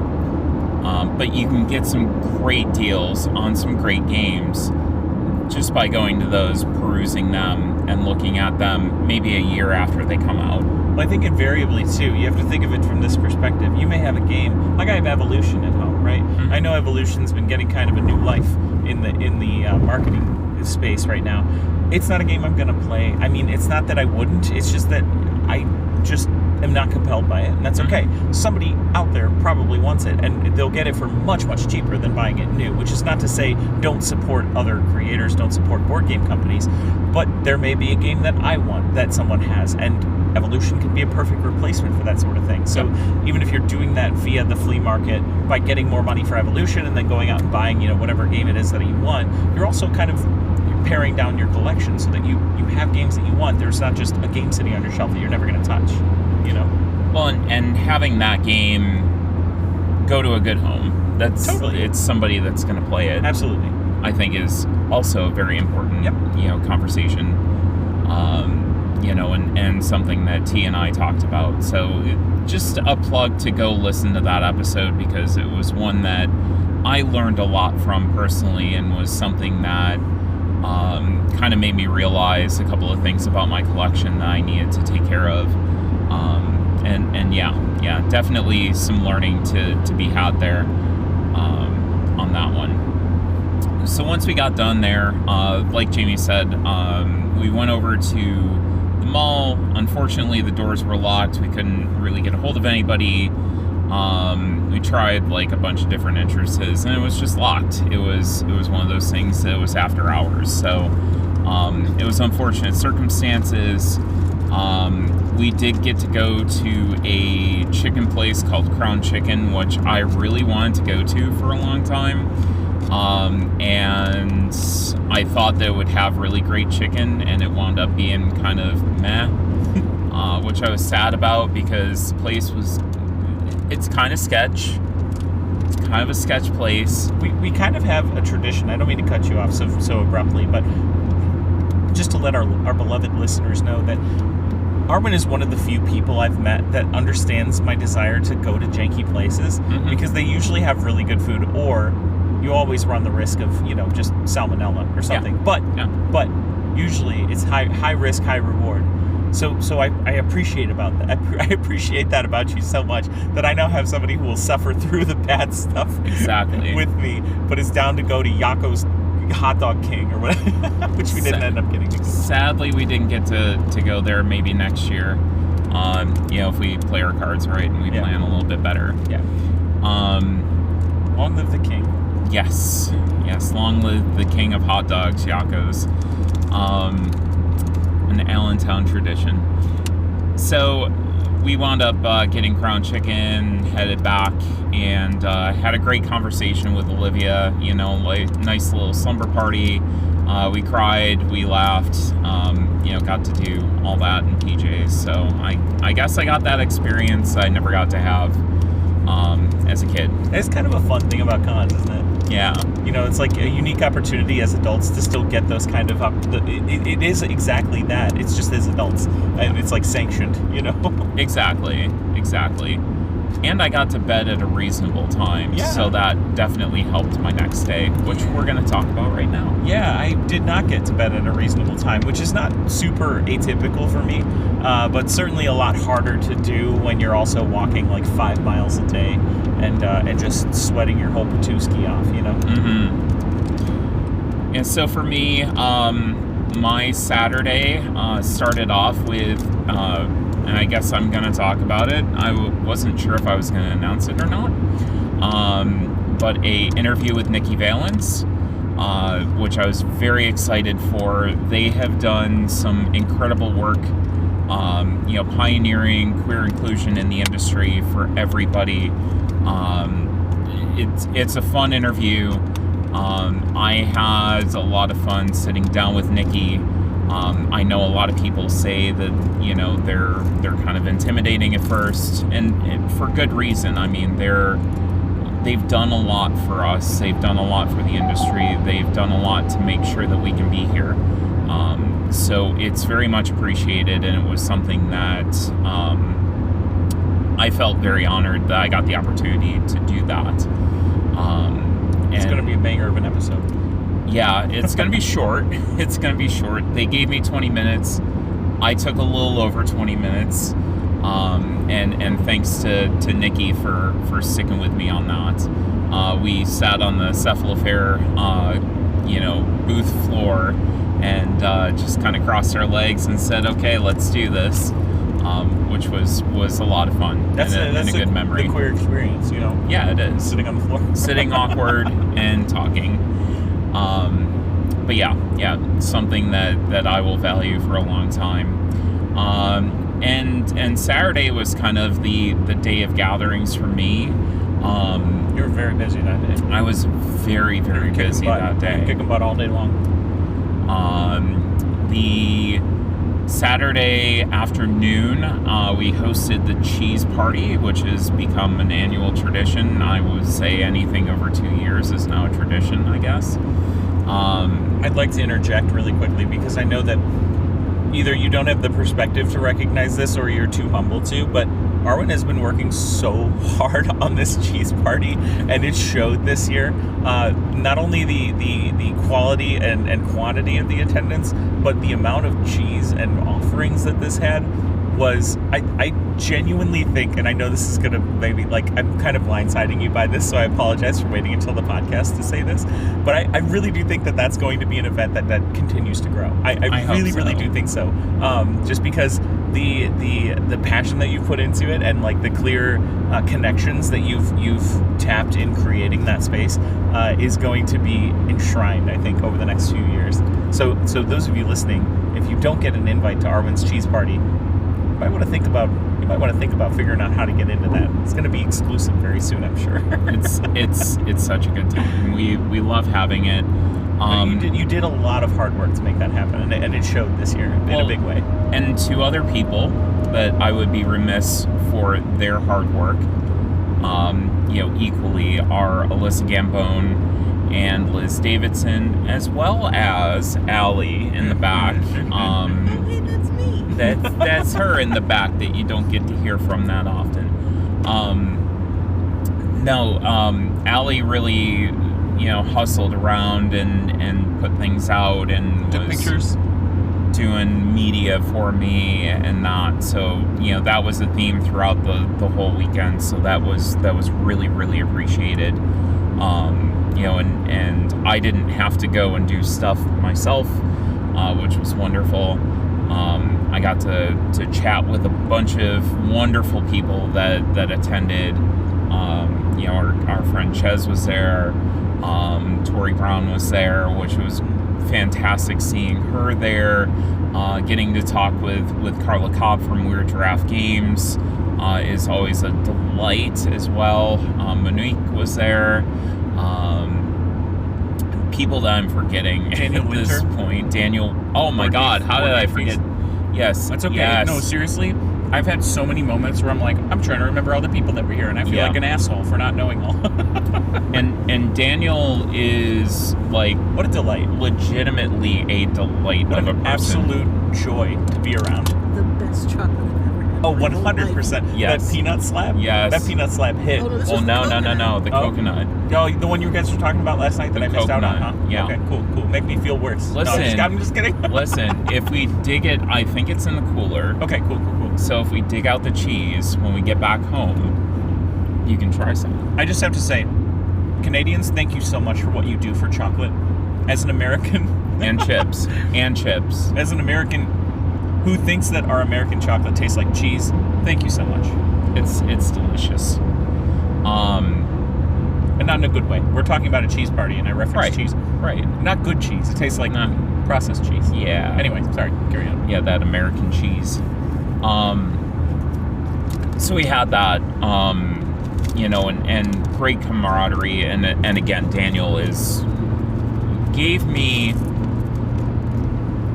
a new variant of one of the greatest candy bars of all time, the Coffee Crisp. Fight me. Coffee Crisp rules. On this. I had it for the first time this weekend. Yeah. That candy bar rules. I tell you, it's good. There's a reason that I love it. I'll be the mini boss. You're the boss. You're the boss of that. I'm the sauce boss. Yeah. But no, had wonderful cheeses. And again, thanks to Alyssa and Liz Davidson for being my co-conspirators in crime, the High Fromage Council, as we call ourselves. Just that wonderful friendship that really started from a just meme and joke that we had on Twitter 2 years ago. Or no, it was just last year. And really just saying, let's make this happen. Let's just do this. And even if it's a joke, it started as the four of us eating cheese and has kind of grown into something more organic and wonderful, and just sharing that space, with all the wonderful people there. Ryan Espin stopped by from Tabletop Express. Lots of awesome cheese jokes too. Yes. And we didn't get to play Cheese Factory there, but I got to play it later that night. and it was a fun little delightful game. And again, I'm forgetting people. Greg, as well, the designer of Ahoy, stopped by, and I didn't even know who he was. And he was just like, "Oh, hi, I'm Greg." I'm like, yeah, "Okay, cool. Have some cheese and that." And then it's like, "Oh shit, okay." That is such a unique and fun con experience, is when you meet somebody and then like an hour later you're like, "Oh, that's who that was," and then you like kind of feel the impact of that. You're like, "Wow, that was actually kind of a cool chance meeting that I got with this person." It's such a fun experience, and I feel like it happens the most at cons. But it speaks to most of the people in conventions that they're just kind of unassuming. Absolutely, it's like, hey, absolutely. It speaks to the humility of this space and like the kind of the relativity of celebrity. Yes. Because as I always like to say, like even if you're the most famous person in board gaming, it's a niche industry.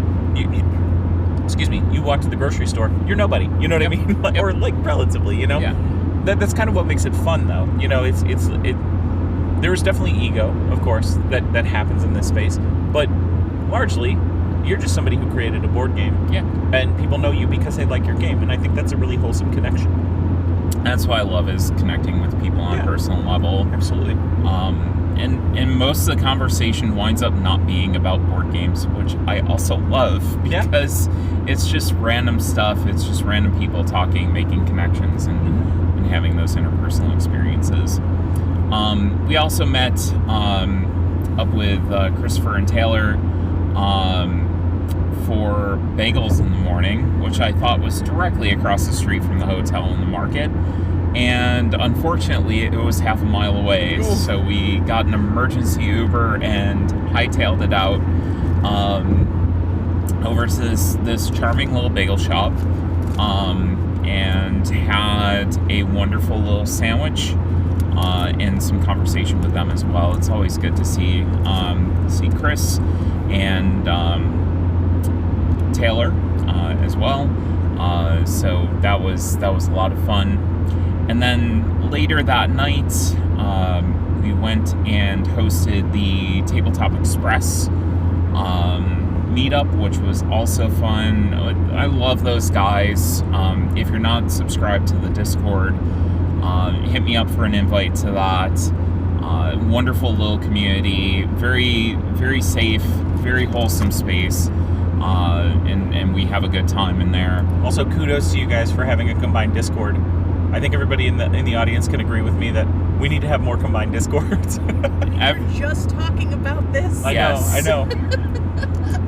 Everybody's like, have you been on my Discord? All our information is on our Discord. I'm like, I have so many Discords I'm part of. You can only have 100. I found this out recently. Oh, no. Unless you're a Nitro subscriber. Do you have 100? Maybe. Oh no. Not anymore. How do you keep up with that many? I don't. Okay. I keep honestly, I have 100, and then I have like 10 at the top of my list that I check regularly. I have like a folder for a bunch of them. Yeah, same. I have them separated into folders. Yeah. The other thing is, like, that's why I don't feel bad when I tag people in Discord. One, because the everyone tag can be suppressed. So if you're somebody who will leave a Discord because people ping everyone too much, just turn off the everyone notification. This is just your friendly Discord hygiene reminder. If you're somebody who's bothered by that sort of thing, don't leave.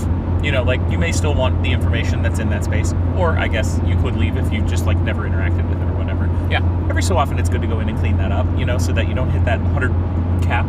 Yeah. I certainly left some defunct ones. Nevertheless, I think it's a great idea to combine Discords, and I think the Tabletop Express guys are wonderful. The end. Very good. But it was so much fun getting to talk with people from that community, which I talked with a ton of people that night, which was wonderful. It was really good. Most notably for me was Mr. Coaster. We got to spend a lot of time chatting because we had never met before. So getting to see him in person and have some good conversation with him as well was delightful. We also got to play Papa Gino, which is a little small box game with Olivia. We got to play that together, and what a delight that was. My my love for small box games is truly growing all the time. Me like too. I love a small box game. Because I mean, when you go somewhere, what are you gonna throw in your purse? Are you gonna throw, Scythe in there, or are you gonna throw, Papagino in there? Papagino. A delightfully cute game. The burbs in there, and this was a detail that Olivia pointed out to me. You have like birds that are sitting on the wire that are all just delightfully different and cute art. But as the numbers go up, the birds have a little bit more weight, and the line just bends a little bit more until you get some real chunkers that are bending the line like really far, which was a very cute touch. We absolutely love that. Also got to play Cheese Factory. That was by Jason Anarchy Games. I did get a review copy of that, specifically for the Cheese Party. But again, unfortunately, we didn't get to play that. And I really enjoyed the art in that game. It's by the Tiny Snack comics people. And just the wording on everything is absurd. It's a fun little game. I'd like to play it a little bit more before I do a full review on it. But we had a good time. Very snappy, very quick. Quite a bit of Take That. So if Take That isn't your thing, probably not going to be for you. But quite a fun game just to sit around and say gourd milk, and stuff like that. So I won't spoil everything for you on that. And then the other game that I did get to play that day was Conquest Princess, which I absolutely loved. So much fun. It's very queer. All the characters are women and non-binary, which is going to get a lot of hate. Already has, unfortunately. But those are the games that we like to support. Much like Corrosion, there was a big stink about why do women have to be in board gaming. Because everything is men. And everything has been men in this space, and we need diversity. And that goes to show you that you're a little upset over one game. Get over it. Get over it. Don't forget. As I have a sticker on my desk for every stream that I do. Mm-hmm. It says inclusivity of one group is not at the cost of exclusivity for others. That's right. It's not pie. Okay, you don't lose a size of your slice just because you're including more people. And that is one of the reasons I love, going back to Big Gay Dinner. I love seeing that grow. Mm-hmm. Because there's more voices, there's more diverse voices. It doesn't mean that there's the same amount of voices and it's just them. It's being replaced or whatever. It's not replacement. It's literally growing the amount of voices that are in the industry, which is a good thing. And I swear, every time I go to a con, I just never feel like I see as many visibly queer people. And that's not even to say the amount of people who aren't visibly queer that might be there. Yep. You know what I mean? There's a lot of invisibility to our identities that maybe don't matter to certain people, but the fact of the matter is being in a space where there is so much of that representation is infinitely more comfortable. It's so nice to just enjoy games and not have to think about your identity for a weekend, Yeah, absolutely. And Conquest Princess does a great job of, kind of putting out some of those queer vibes, the fashion. You're on a ship called the Tiara. And it's just a wonderful game. I backed it. I'm pretty sure that I have the deluxe, not like the super deluxe, but the deluxe edition with the acrylic standees and that. And I think it's going to be one that Allie enjoys, especially because it's cooperative. It's a fun game. It's a very fun game. The layout is very intuitive. Where your discards go is very, very intuitive. So very well designed game that I think is going to hit with a lot of people. Sad to see the hate that it's gotten online, but again, with all those themes, it's one of those controversial statements that, you know, somebody's going to go and get a bug up their butt about it. But yeah, a lot of good meetups, a lot of great conversations with people that day, and that was kind of the theme, is getting to meet, you know, so many people from the community that we're in, and get to interact with people that I don't normally get to interact with outside of this little screen that I'm behind as well. So, what about you? So for me, Saturday, mostly centered around the class that I taught, which I'll go into in a little bit. But I showed up to the con, and again, I was up pretty late the night before, so I did let myself sleep in a little bit. But I made my way over to the con. I forgot to mention on Friday, I did also enter my minis into the painting competition. Nothing came of that. Not a big deal. One of the people I consider kind of a peer or a colleague ended up placing pretty highly in the competition, which was awesome. It was really great to be able to support her, celebrate her accomplishment. It's not a very big competition, which is kind of nice, because a lot of times those competitions can really kind of force some homogeneity in the space, in terms of like what sort of painting styles are favored and whatever. In this one, it's kind of a for fun, and there's decent prizes. Actually, prize support was provided by Eldritch Foundry, which is kind of similar to Hero Forge, in that you make your character online, then you have it 3D printed. And also from our friends over at Dead Alive Games, who provided a couple of different minis and alt sculpts that you can win as part of that. So, nevertheless, I did enter that on Friday. It was just cool. I like entering competitions just to get my minis out there for people to look at, see something interesting in the case. And the team that was doing that was doing a wonderful job of keeping things running smoothly. All that said, my class was later in the day, so I spent a lot of the time during the day getting ready for that, going around to different vendors that were sponsoring my class and picking up the materials that we were going to use for that sort of thing. Big thanks to Game Envy, Hack and Slash Minis, Baylight 3D, and TurboDork, of course, for giving me some products to use to teach these people, a lot of new painters and stuff like that. My engagement, my involvement in the industry is kind of external. As a painter, it's not something that is as, I guess, not necessarily celebrated, but promoted, I guess, in the board game space. And that's something I'm trying to work towards as an individual, kind of for the hobby in general. It's just a deeper way to connect with your board games, something I'm trying to push for people, make accessible for a lot more people. So I love teaching at board game cons, because you don't have something like a miniatures convention where painting is invariably linked to the hobby itself. Board gaming, you can play without painted minis, and that's totally fine. But if you're somebody who really loves Zombicide, for example, you could have even more time with it by painting those minis, enjoying the fruits of your labor every time you play, seeing something really cool on the table. So, all that said, getting to teach these classes is something I am eternally grateful for.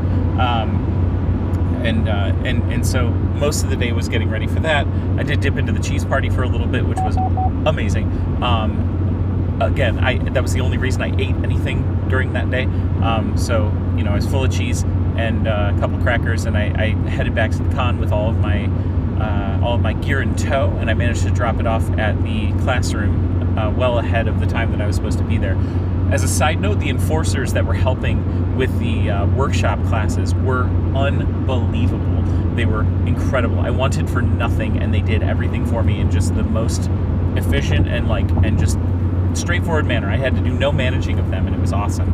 And it was cool because I actually got to see the same enforcer that helped me last year, and she was being very complimentary about how cool it was to see all the people showing up for the class. So the class itself was capped at 33 people. I brought more than that just in case we had more space for people, so I brought 40 minis. I think 3 of them went unused, but I also told the enforcers that as long as it's not a safety thing, you can let as many people in as you want. If they want to sit in the audience, that's totally cool. That works for me. Doing a beginner class at these cons is a little bit tricky because you're working with a lot of different skill levels, and the style that I teach is as somebody who is self-taught, I tend to take a very boilerplate approach to my instruction anyway, where I try to cover a lot of these gaps in knowledge that might have sprung up as a result of being self-taught. And since it's such a hobbyist space, I don't imagine there's a lot of people, especially, again, in board games, as it concerns mini painting, I don't think there's a lot of people going out of their way to take professional mini painting classes to paint their board game minis. Mm-hmm. So all that said, I do like to be explicit about the quality of information that I give, because it's the only way to make this interesting to all skill levels. So, Snappies. That's the name of the place. Sorry, we just passed it. I couldn't remember what it was called. I think you called it. I think you said that. Yeah, I think I said Snappies. Anyway, this wasn't the exit, right? That we. I don't think so. Because I think it was Dubois. I believe so. That might have been it. Yeah. I think we might stop at that one, and then we can take a break and then re-go with the podcast. Yeah, sure. So let's continue. Yeah. So my class went over really well. I was receiving a lot of really positive feedback over the next day or so when I would run into people.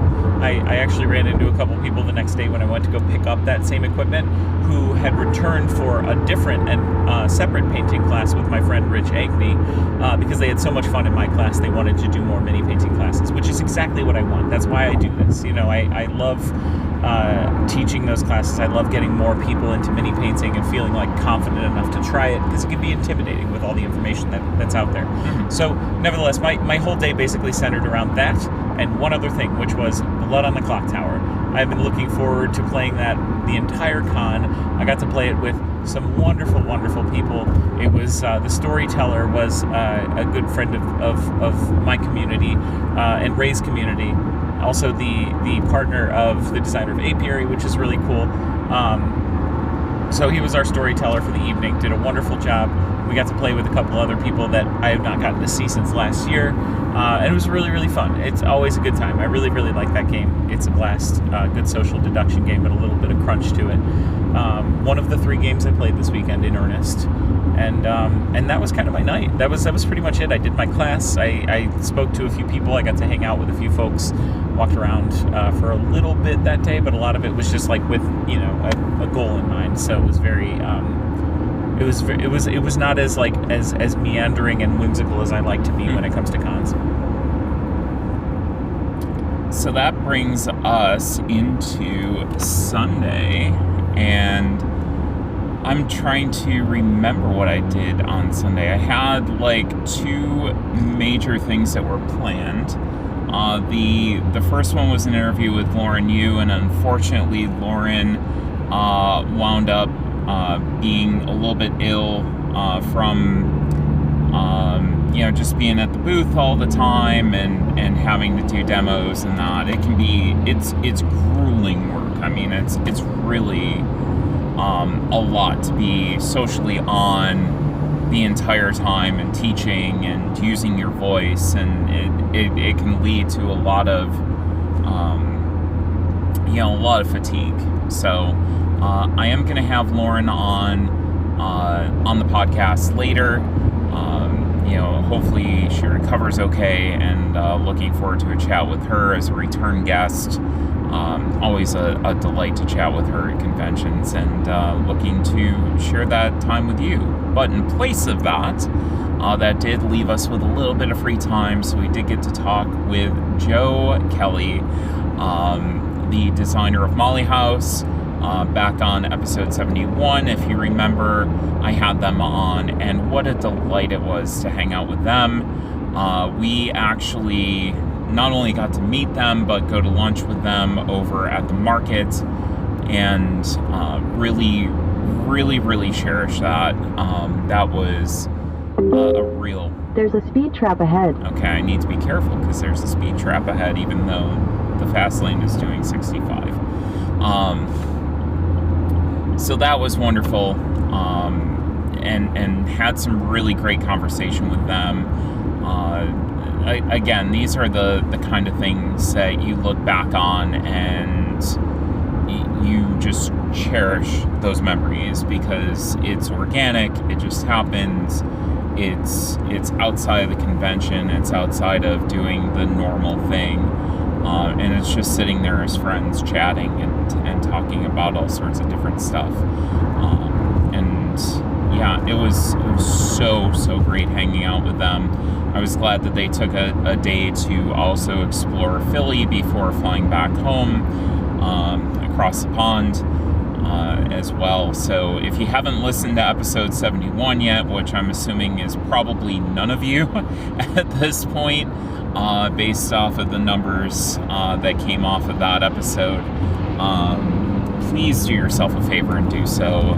They were a delight to chat with, and looking forward to working with them more in the future. And some upcoming projects that they had. They did have a word game that they showed off. Unfortunately, we didn't get to play it, but it's like a word flip and write that was called Squirrel. And I will be posting some of those pictures on my Instagram in the coming days about that. It looked absolutely fascinating. It was designed for one of the Button Shy competitions. Unfortunately, they didn't pick that up, but I love the looks of that. I hope it does see the market because it looks like a really, really cool game as well. So the premise of it is these letter cards are being flipped over. Each of the letters have different points. You have different lines that you're trying to fill with different words. The problem is you don't know what letters are going to come out. So you're trying to make words as the cards kind of flip, which is just a really cool concept. And the standard flip and write stuff where if you cross certain things, you get bonuses and such. So love the concept of that. And like I said, I hope somebody picks that up. Also kind of did, the goodbye lap, like Jamie said, Sunday's really the days for the goodbye lap and talking about that. What's that? We bought stuff from Modern Meeple. We did buy stuff from Modern Meeple. We bought little accessory trays. We decided to make an investment on those as well. Is this guy getting over? No. Okay. There we go. Anyways, we decided to buy rainbow accessory trays. Our current table is from a manufacturer, which we won't name, but needless to say, we can't really buy accessories from them anymore. So we're kind of looking for a replacement situation for that, which we did find with Modern Meeple. They are made with resin and wood chips, and they do a fantastic job. They're very sturdy. They smell kind of good in a way. I don't know how to describe it. But it's also good to see Kate from Modern Meeple as well. Fun catching up with her. And I did get to stop by and also see Bree, which I have not talked to Bree since we had a meeting with her when she was over at Lucky Duck. And now that she's over at Arcane Wonders, she is doing some amazing work. If you haven't seen the commercial for Gap, their card game, look up Gap Arcane Wonders card game commercial and you'll see it. It's a great commercial. A lot of familiar faces for those of you who are familiar with people in the space. They did a wonderful job of that, and I think it's a testament to the work that she's able to do and the creativity that she's going to bring to the company. Also a delightful human being, and it's truly great to see her happy, productive, making things happen over there. Their booth design as well is ridiculously good.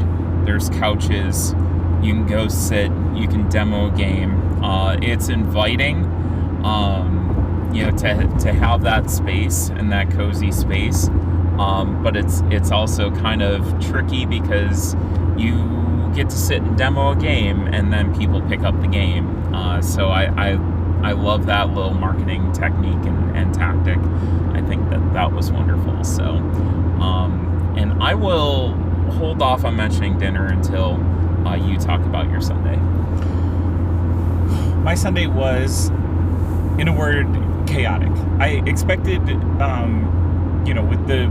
the growth that my platform has had over the past few months, I expected there to be a small amount of people stopping to say hello and whatnot, which I really relish that. I love that a lot. It's a very, very cool feeling.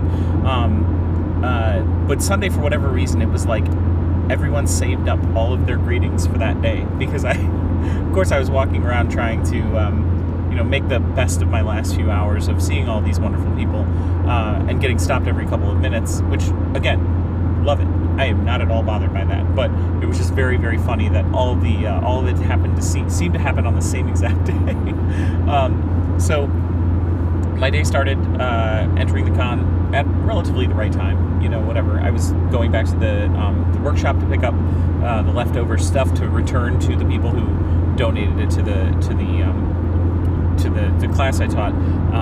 Again, that's where a lot of people were giving me some really great feedback on my class, and got to chit chat with them for a little bit, and then I went back towards the con to say my goodbyes, pick up my models, and my sister calls me out of nowhere.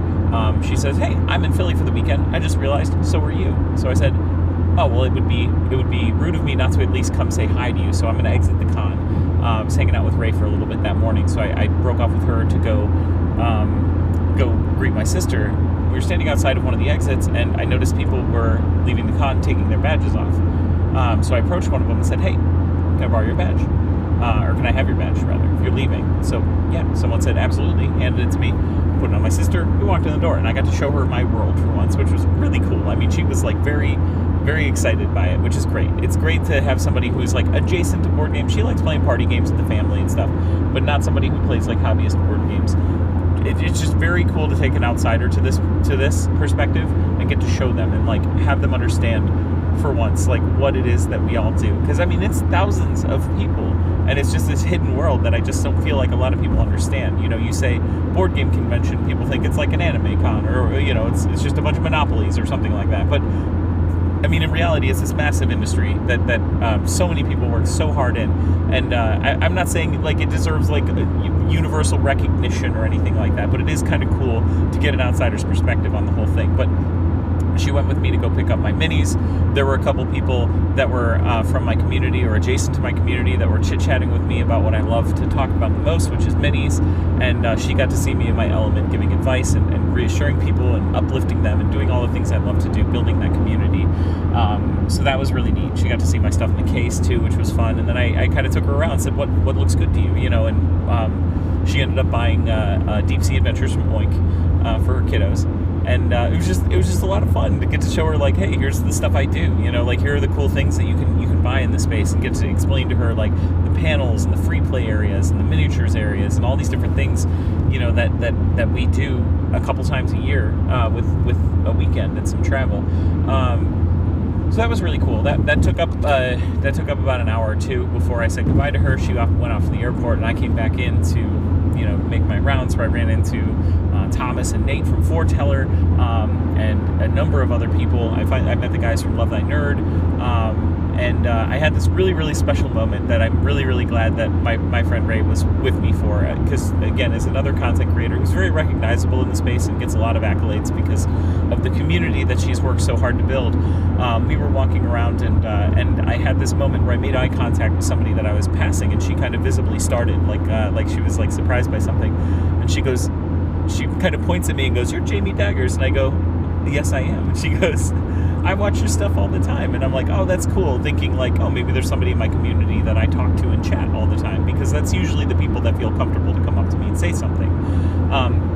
She goes, "Oh, no, you wouldn't recognize my name. I don't really talk much in chats. I just kind of lurk and enjoy the presence or whatever." And I was just really, really touched by that. For whatever reason, that one hit me more than anything, and it was just really cool to be recognized for the work that I've been doing, because I've been putting a lot into it this year, and I've been trying to be very, very good about recognizing the effort that I've been putting into it and giving myself a little bit of credit for it. Because when you're self-employed and that's all you do, it's not like you get feedback reports or anything like that. So this is my yearly report, and report says good. So anyway, continued to walk around, got to catch up with our friends Charlotte and Alone Shark and Patrick over at Flat Out Games. Let's get those two names combined. I know. but not before I was given a task by our Pacific Northwest friend Olympian to go pick up some Lorcana cards and get the promo cards for him. So I went there, and they only had starter packs left, but he said, "Don't care, get it anyway."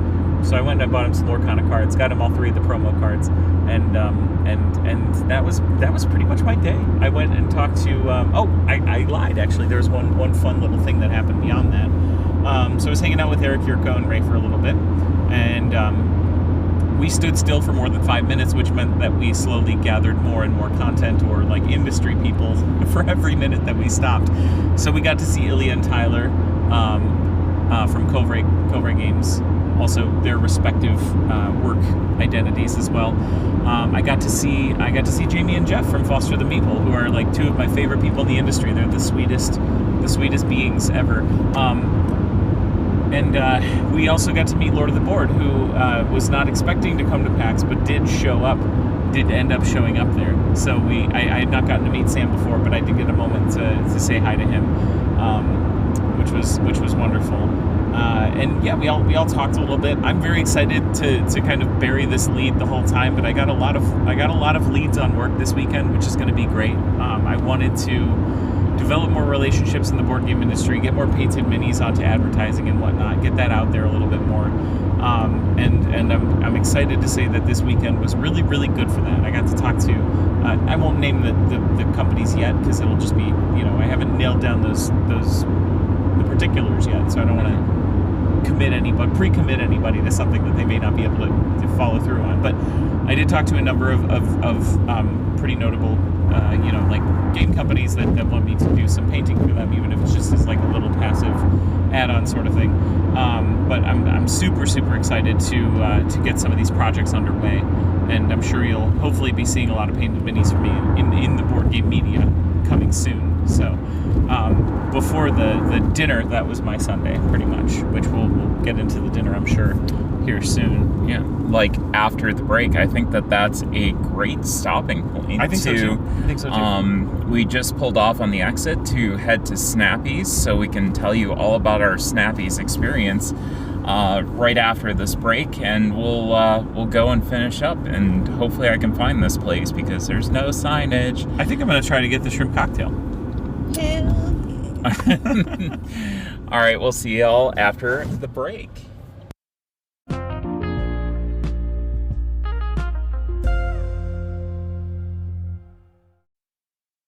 Okay, so welcome back. We are back on the road again. We survived Snappy's, and when I say that we survived, I literally mean it. Like, I was... we thrived due to Snappy's. Yes. We thrived. Yes, we did. I was a little bit nervous, though, because there were people in orange hats, and it was a large gathering of men. I think it was probably a book club. Yeah, it was a large gathering of men in camo and orange hats, and they were probably reading books of some sort. Definitely. Big fans of books, those guys. They love books. Yeah. They love reading. Yeah, I don't know what was going on, but I was getting weird vibes. However, we went to the bathroom and they left, and the car was intact, so that was great. And we proceeded to get some food. So this is a partial food review stream before we and again I say stream before we get back on to wrapping things up for you and giving you a couple of things that we missed at the top half of this. So hopefully you enjoy rambling some more. This is a particularly long episode, which you can listen to in chunks or not at all if that's your thing. So for me, I got a croissant with some corned beef on it, with cheese and pickles and olives because I'm weird. It was quite delicious. The chicken tenders that we had and the fries were also absolutely delicious. Allie, you said that the corned beef you believe is better than Slyman's. Yes. Slyman's is a famous Cleveland restaurant. Amazing corned beef.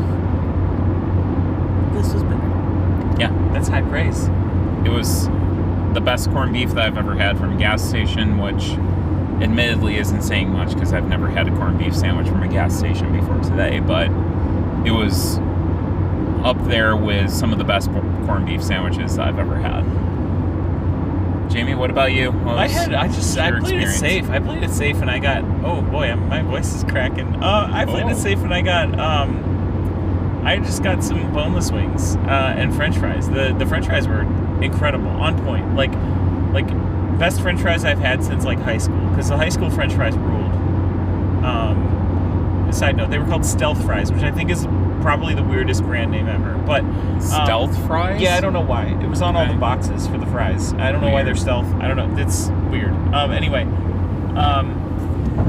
and the chicken was spectacular. Honestly, I very, very, very good fried chicken for somewhere that like otherwise just is very nondescript. I'll say, you know. Yeah. It was killer. I had hot honey on them. It was really good. Ooh. Yeah, that was I don't know. Like, I'm a big Sheetz fan, and I do like Buc-ee's food. I don't like some of the donations and practices politically from the Buc-ee's organization. But Sheetz is cool. We mess with some Sheetz.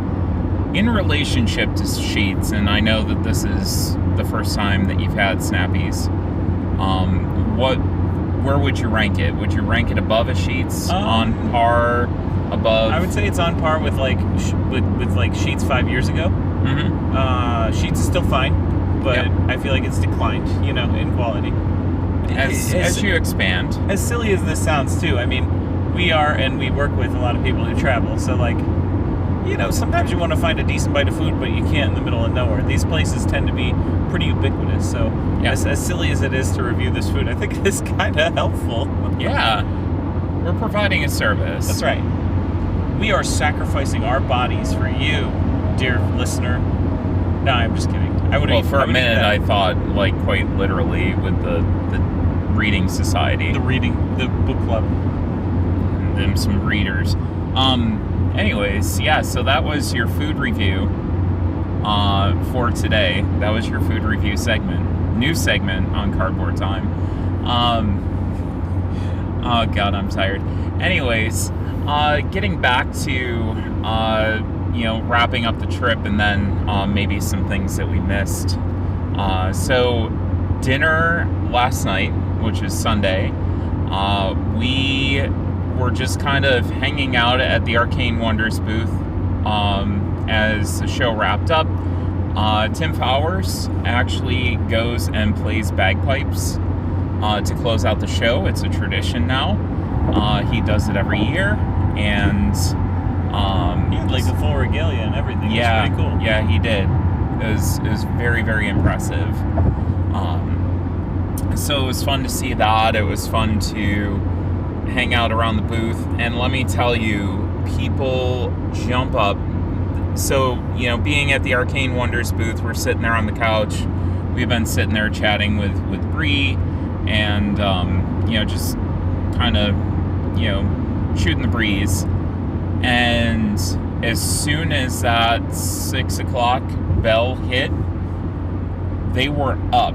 They were taking off their their professional button-down shirts. Man, it was like fast. And they were like packing stuff up in boxes, and they were tearing things up, and they were, just going and getting right to work to pack up, because the sooner that you pack up, the sooner that you get to leave, or at least relax until you're allowed to take off. So that was impressive. And there was kind of like a little impromptu group dinner that got organized with a lot of great content creators. And we walked through Chinatown to a incredible Cantonese restaurant, I believe it was, that had their specialty was Peking duck, which I had never had before. And it was a meal that, even though everybody ordered their own dishes, we just kind of shared everything. It wasn't necessarily like dim sum, but it was, It was just get a plate of food and share it, and there was a big turntable in the center so everybody could have some, which is one of my favorite dining experiences. I love sharing food with people. It's a great way to try new stuff that you're kind of hesitant on and not quite sure of. And it was my first time having Peking duck. I had never ordered it. I was kind of intimidated by it, and I am so glad that I tried it last night because what a great experience. Like, it is so crispy, and something that I will definitely get again. What were your thoughts, Jamie? Big shout out to actually. Why don't we list some of the folks we got to eat dinner with? Yeah. First and foremost, Panda Angel. Amanda Panda. Wonderful person. Very, very helpful in advising us on what to order, which was super cool. She also informed me that her parents opened a Cantonese restaurant at one point, and so she had like a very high bar for this type of cuisine, and this restaurant passed that bar, which is wonderful. Well, and she was giving us some of the background on the food as well, which was super awesome. Cool. Our friends Taco Maniac and Alone Shark, Kestrel. Yes. Who else we got? John Gonzalez, aka Book of Nerds. Jeez, yep. That was close. Yep. We had Foglight. We had Ty Ocelot. Who else? Daniel, of course, from Board Game Feast. We had Giggles, and I don't remember. I just met them for the first time. They were sitting directly across from me, so I apologize. I don't recall the usernames. I'm trying to remember the usernames. I was making a joke that as we went around the table and told each other usernames, it sounded like we were all in a gang, because we've got Alone Shark, we've got Jamie Daggers, we've got Giggles, which is like intimidating sounding. That's you know what I mean? If there's somebody in a game named Giggles, better look out for Giggles. Yep. Anyway, so we were going around, and there was a little Lazy Susan in the middle of the table. We all threw our stickers and cards on it and spun it around. It was really, really fun. If you've ever been to a Buca di Beppo, it was kind of like the Pope room without the creepy giant Pope head in the middle. Yeah. Anyway, so I thought it was wonderful. I tried the Peking duck as well. It was delicious. John ordered some roasted pork, which was killer, pork chashu. We had this seafood congee served over top of these crispy noodles. Amanda was like pivotal in ordering that one. Yes. These noodles, like, they come crispy, almost like chow mein, but they're just deep fried noodles. So when you put the congee on top of it, it slowly soaks into it and kind of loosens them up a little bit. So you have this like crunchy, chewy hybrid, and then all the different seafood textures in it. I got to tell you, it was some of the best food I've ever had. We thought we were done with the food review portion. I just want to point out. Yeah. We're still doing it. No. What else did we have? We had some really great dumplings. We had fried wontons. Those were killer. The spicy sausage fried rice was. That's what I ordered, and normally I'm not a veggie girl. But everything was so well prepared. I will eat all the veggies. I will eat them all. The fried rice had like Sichuan pepper in it, so it was like a little bite to it. Yep, so good. I did eat your broccoli. I did eat your broccoli. I will always be happy to do that. Jamie's a broccoli pal. So that way I didn't have to eat all of Allie's broccoli. Jamie was able to split the broccoli duties with me, which was very much appreciated.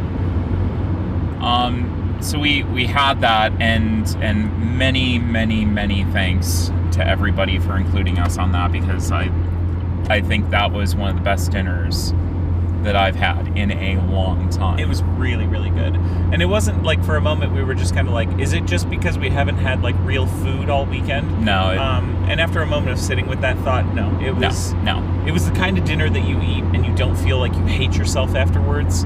And that's usually a pretty good indicator of like really fresh, whole ingredients that were, were relatively decent for you. Most of it, some of it's fried, some of it's whatever. But it was really, really good. And we basically closed the restaurant down. We sure did. And then we did Hug Train after that. And then we all headed in the same direction, so it was awkward. But we had, lovely conversation. Also, Jess was there at the other table. How could I forget? Jess CCG, I love her so much. She is an wonderful, absolute wonderful delight. human being. Absolute delight. And her partner was there too. Yep, and her partner. So it was fun. Had a very, very lovely conversation with her because I didn't get to see her during the convention. It was great to catch up and chat with her as well. So walked back, and it was really sweet. We were kind of departing. The group was traveling as a group, and you had a couple people split off, and you do the hug train again, and then you have a couple more people split off, you do the hug train. So it was, and hug train, trademark of Charlotte, once again, because why wouldn't it be? And yeah, I think that was a really cool way to end the night, with everybody got in the car, which somehow is more packed up now than it was when we left, despite getting rid of snacks and my games that I sold off. Still found a way to pack the car. Yeah. I don't know with what, but it's con magic that it is. That things just expand, I guess. I don't know. So I think for me, that last hour was kind of contemplative and reflective, and I know that Jamie and I kind of both suffer from the same thing of like, where did the time go? We just got here. The thing I kept observing is that I know how many days I've been away from home, but the time I spent in the con did not feel like that many days. Yeah, exactly. Very strange. Yeah. I feel like it's the casino effect, because we're just you're we're inside and not a lot of clocks. And that time just flies. Because you're busy. I mean, you just have things going on. You have things to do.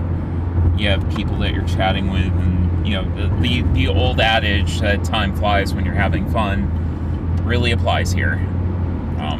It was a wonderful time. So we got up this morning. We got on the road. We went about 200 feet away from the hotel. Past Yakos, the hot dog king of Allentown.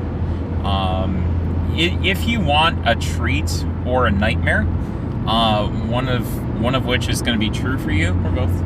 Yeah, or both. Look up Yacco, YACCO, Yakos Hot Dogs, and look at the mascot. And yeah, one of those two will apply. Either you'll be horrified, or you'll just be like, who designed this mascot? One of the two is going to happen. But we passed Yakos because Yakos wasn't open, and we went to a little diner, and I think it was called the Starlight Diner? Starlight Diner, yep. And of Life magazine fame, we've come to find out after the fact. And it was referenced in The Office. Yes. So I've yet to find out if it was actually on Diners, Drive-Ins, and Dives. But, I think it could have been. I think it was good enough that it could have been. I got to introduce Arwen and Allie to the absolute East Coast institution that is pork roll, aka Taylor ham. Good stuff. That's some childhood memories for me.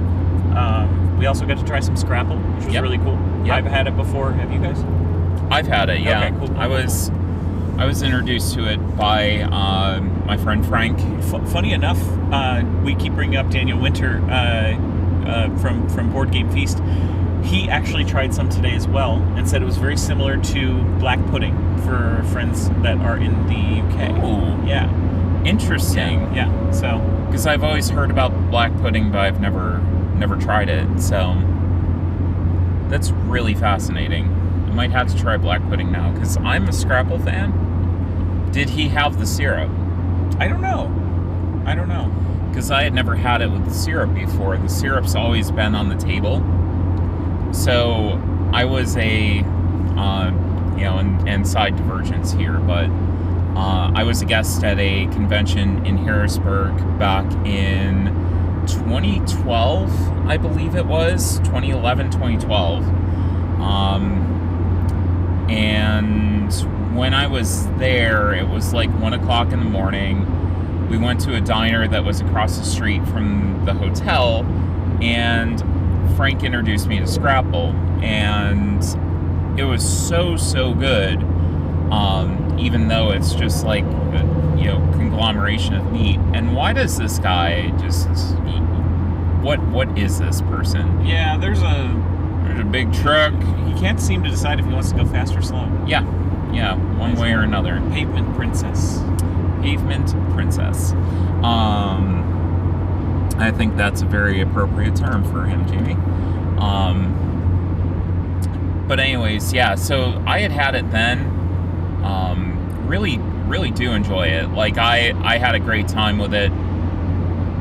And, glad to have it again. Because this is a little insight to traveling while visibly queer.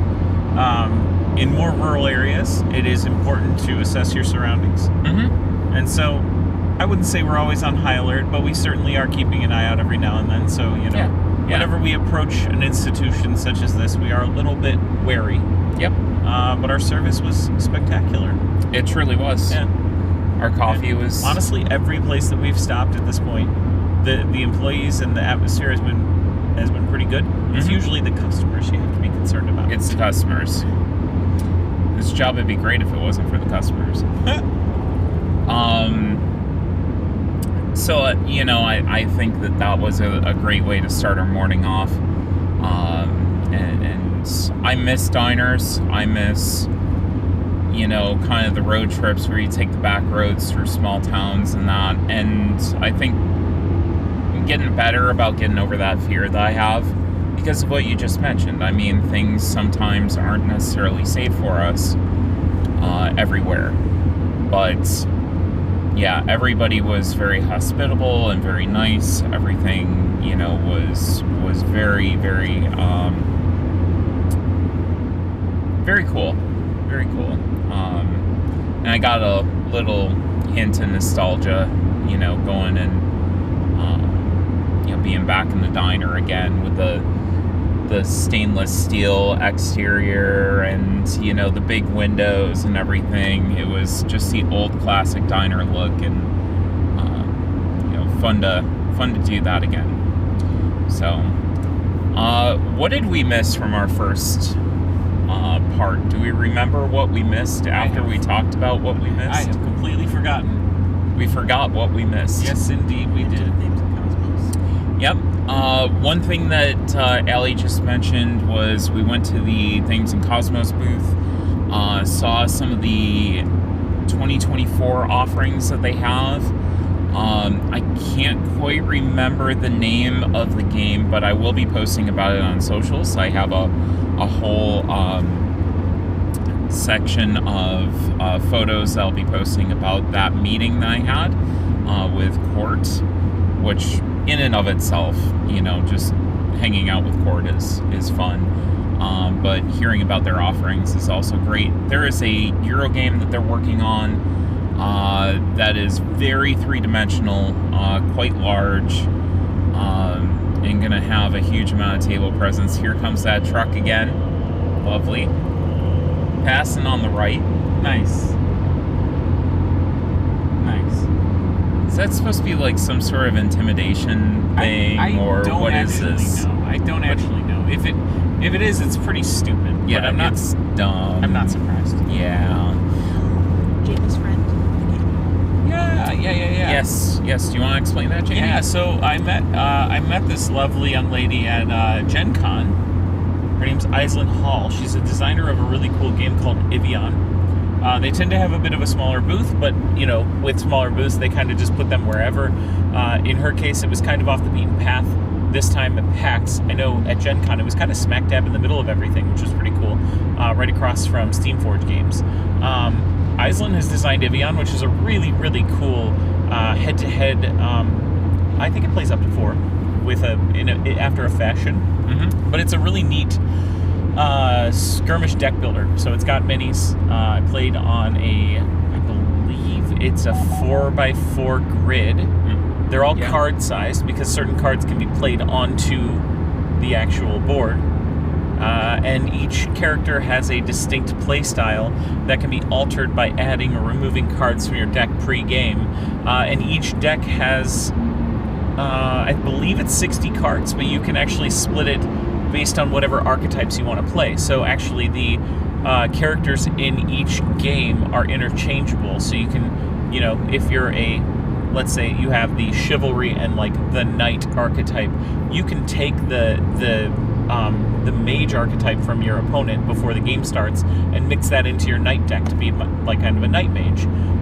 The whole game plays very similar to kind of a crunchier heads-up card game, kind of similar to Magic, or without all the variables that I think Magic contains, or the the collectible card game aspect of it. Mm-hmm. But it's very resource management themes to it. So the abilities that you're playing will either cost action points or power, and certain cards will convert your action points, which replenish every round, to power, which both stay at that level until your next turn. So you can stockpile those things if you want to then cast a more powerful spell later, or you can use it to kind of move about the board. You need action points to move as well. And then there's an initiative token that you get every single turn that gives you a free action of some sort or draw a card. So there's hand management involved, because I found really quickly that when I played a lot of cards, I had nothing in my hand and nothing to do every turn. So it's kind of an interesting push and pull.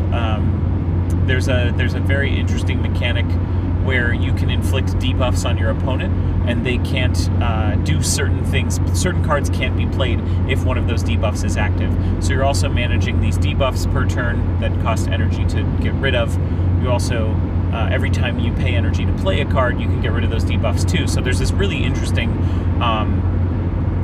system of truly at its core, it's energy management. Mm-hmm. Very, very clever.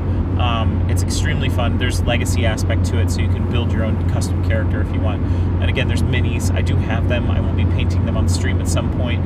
Islam was kind enough to send me Season 1's minis to play around with.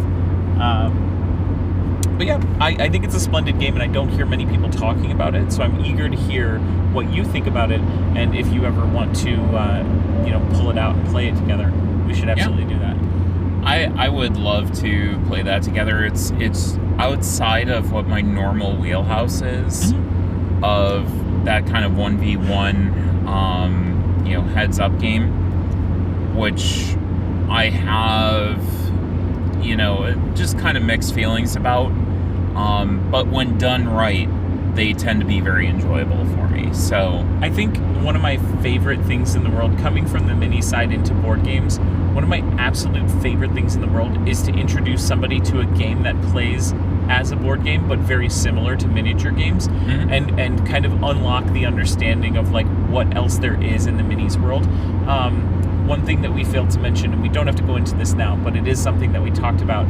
I'm actually publishing a game next year, and I had the distinct pleasure of getting told that I could talk about it on Wednesday. So I can now talk about the game that I'm publishing, and so I spent all weekend telling anyone who would listen about it. And the reason I bring that up is because I demoed it for my friend Maddie. Lost My Meeples on X or wherever else, I don't know. Anyway, Maddie has never played a miniatures game before, and immediately was like, I didn't realize that they could be like this, and went on to Blacksight's website. Blacksight Studios is who I'm publishing through.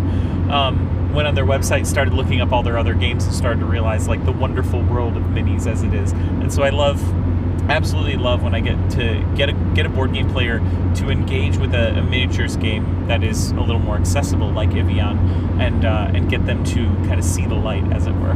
Yeah.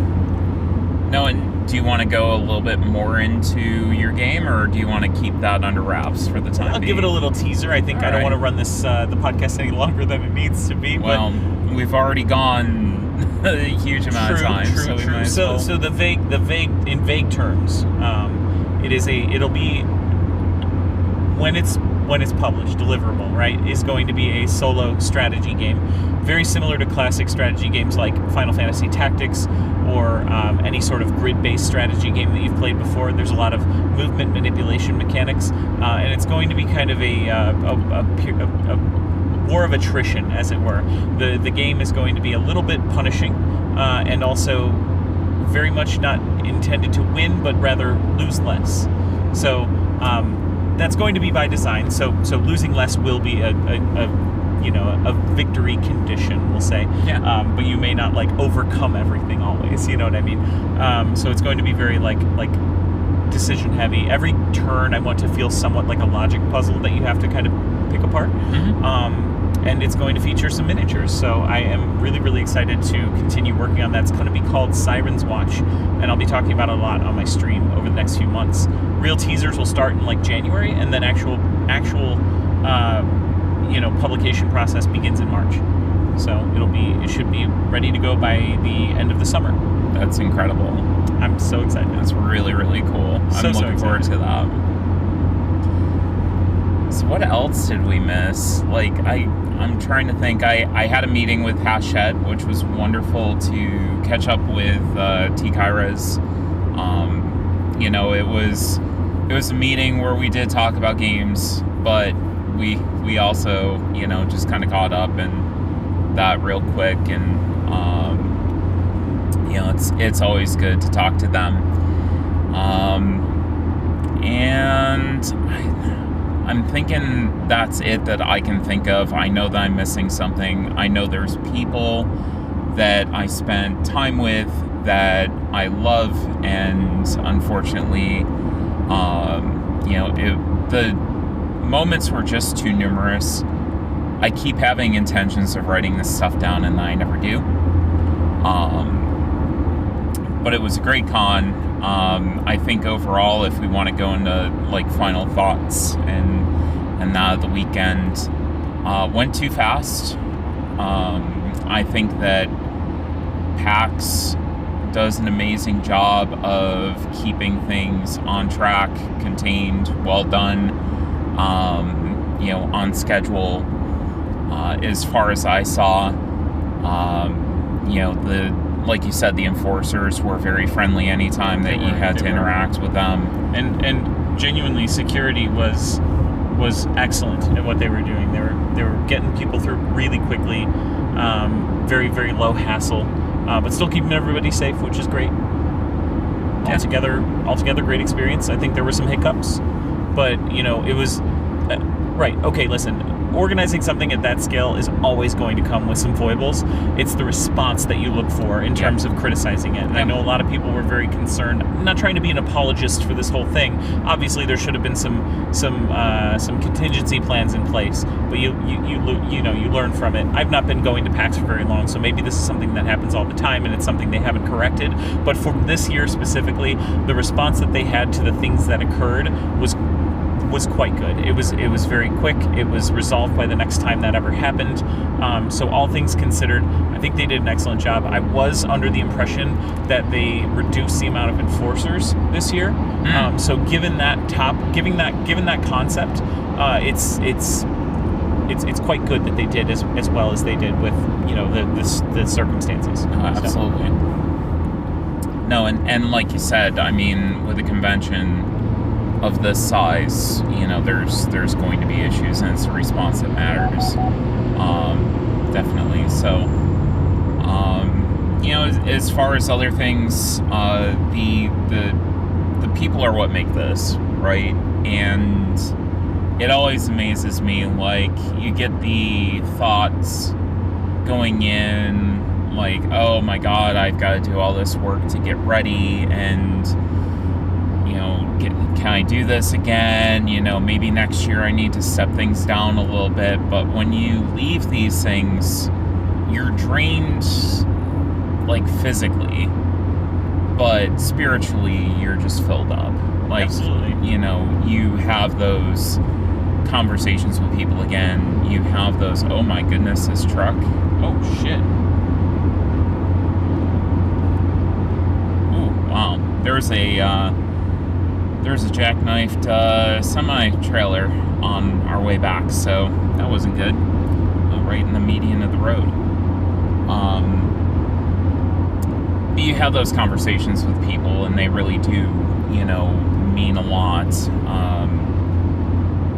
And it's unfortunate that you have to wait this long again to talk to people, and trying to do better about keeping in touch with people and randomly messaging people. BGA's been a great way of kind of keeping tabs with people and not, but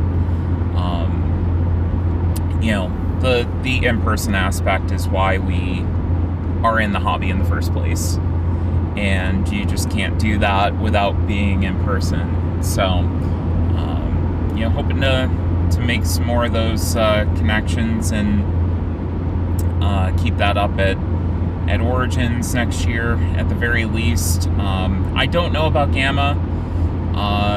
Right now, I think Gamma might be a little bit too close to another trip that we're taking very soon, which I may be producing content at, which would be very, very nice.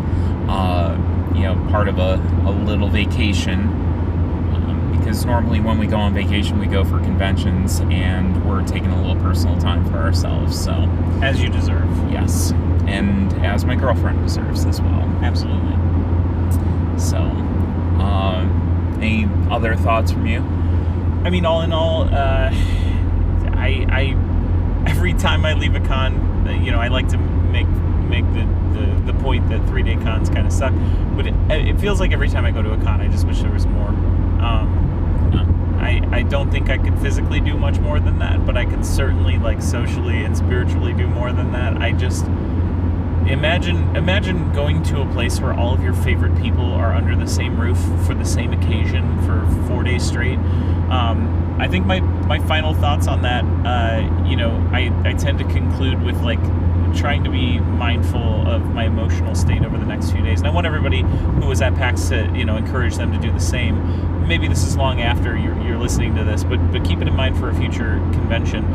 You're in this space where headspace and physical space where you're just having constant dopamine rush the entire time, because you're with people you love, you're buying things, which is a truly satisfying experience. You're experiencing new games, you're finding all sorts of new things. This novelty is just driving you, through the roof, right? And then you go straight back into normal life, which is maybe not terribly boring, but certainly not nearly as exciting and nonstop as a con is. So inevitably there will be some sort of drop, emotionally speaking. So just be aware of that. Be aware that it's coming. I'm saying this as much as a reminder to myself as it is for anyone else, but truly, the week after a con can be really, really kind of a bummer, and you can, I call it the post-con blues, some people call it the con come down, whatever the case may be. Just take care of yourselves, be kind to yourself this week.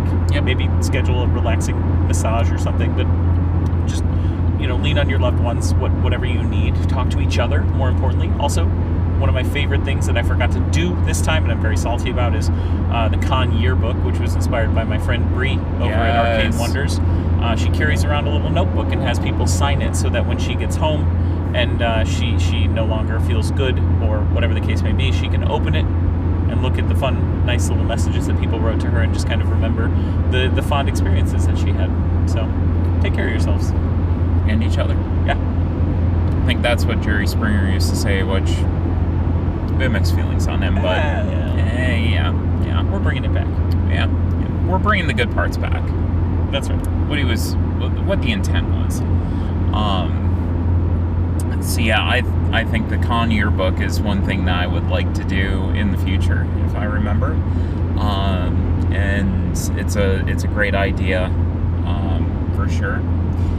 And I think we're gonna end it at that. The High Fromage Council is summoning me, texting me, and that on our Discord, and we're about an hour and 30 minutes away from home. I'd like to thank all of you for joining us and listening to us ramble for so long. If you made it through this entire episode somehow, We appreciate it. We appreciate all of you for being there, and that's one of the reasons I go to conventions, to be able to cover these things, and I get the opportunity to do that, and be a part of that through PAX, and I want to thank PAX for bringing me out as well, with the media badge, and be able to cover this wonderful time.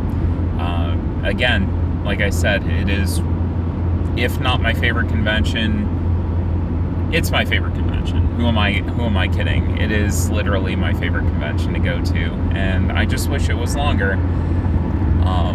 But that said, it was wonderful. Jamie, why don't you promote your socials? Oh yeah, thanks. I am Jamie Daggers on just about everything except for on Twitter. I'm Jamie_Daggers there, because Jamie Daggers is a username that already exists and hasn't tweeted since 2013. So free Jamie Daggers, I guess. Yes. But you can find me primarily on Twitch, where I stream Mondays through Fridays, 1 p.m. to 5 p.m. Eastern Time. Typically go a little bit longer than that.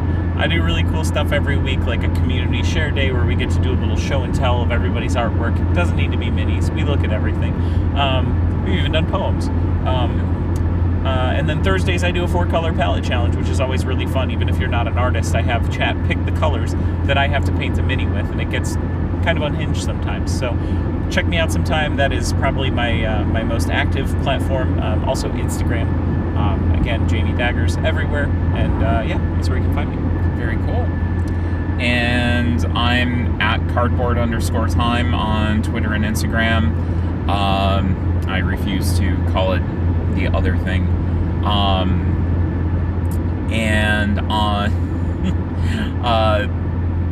on Blue Sky, I'm just Cardboard Time. On our website, you can find out all sorts of details, like y'all already know. You know what the deal is. And any questions, suggestions, or comments, ideas for discussion topics, please email cardboardtime@gmail.com. And as always, thank you again for listening. We'll see you in 2 weeks, and give you an updated Shelf of Shame count, an updated schedule. Things are going to be wonky again for about a month as we figure out our schedule and get releases in, but a lot of great interviews lined up, a lot of great content, so looking forward to y'all joining me there. So once again, thank you for listening. We'll see you in 2 weeks for another episode of Cardboard Time.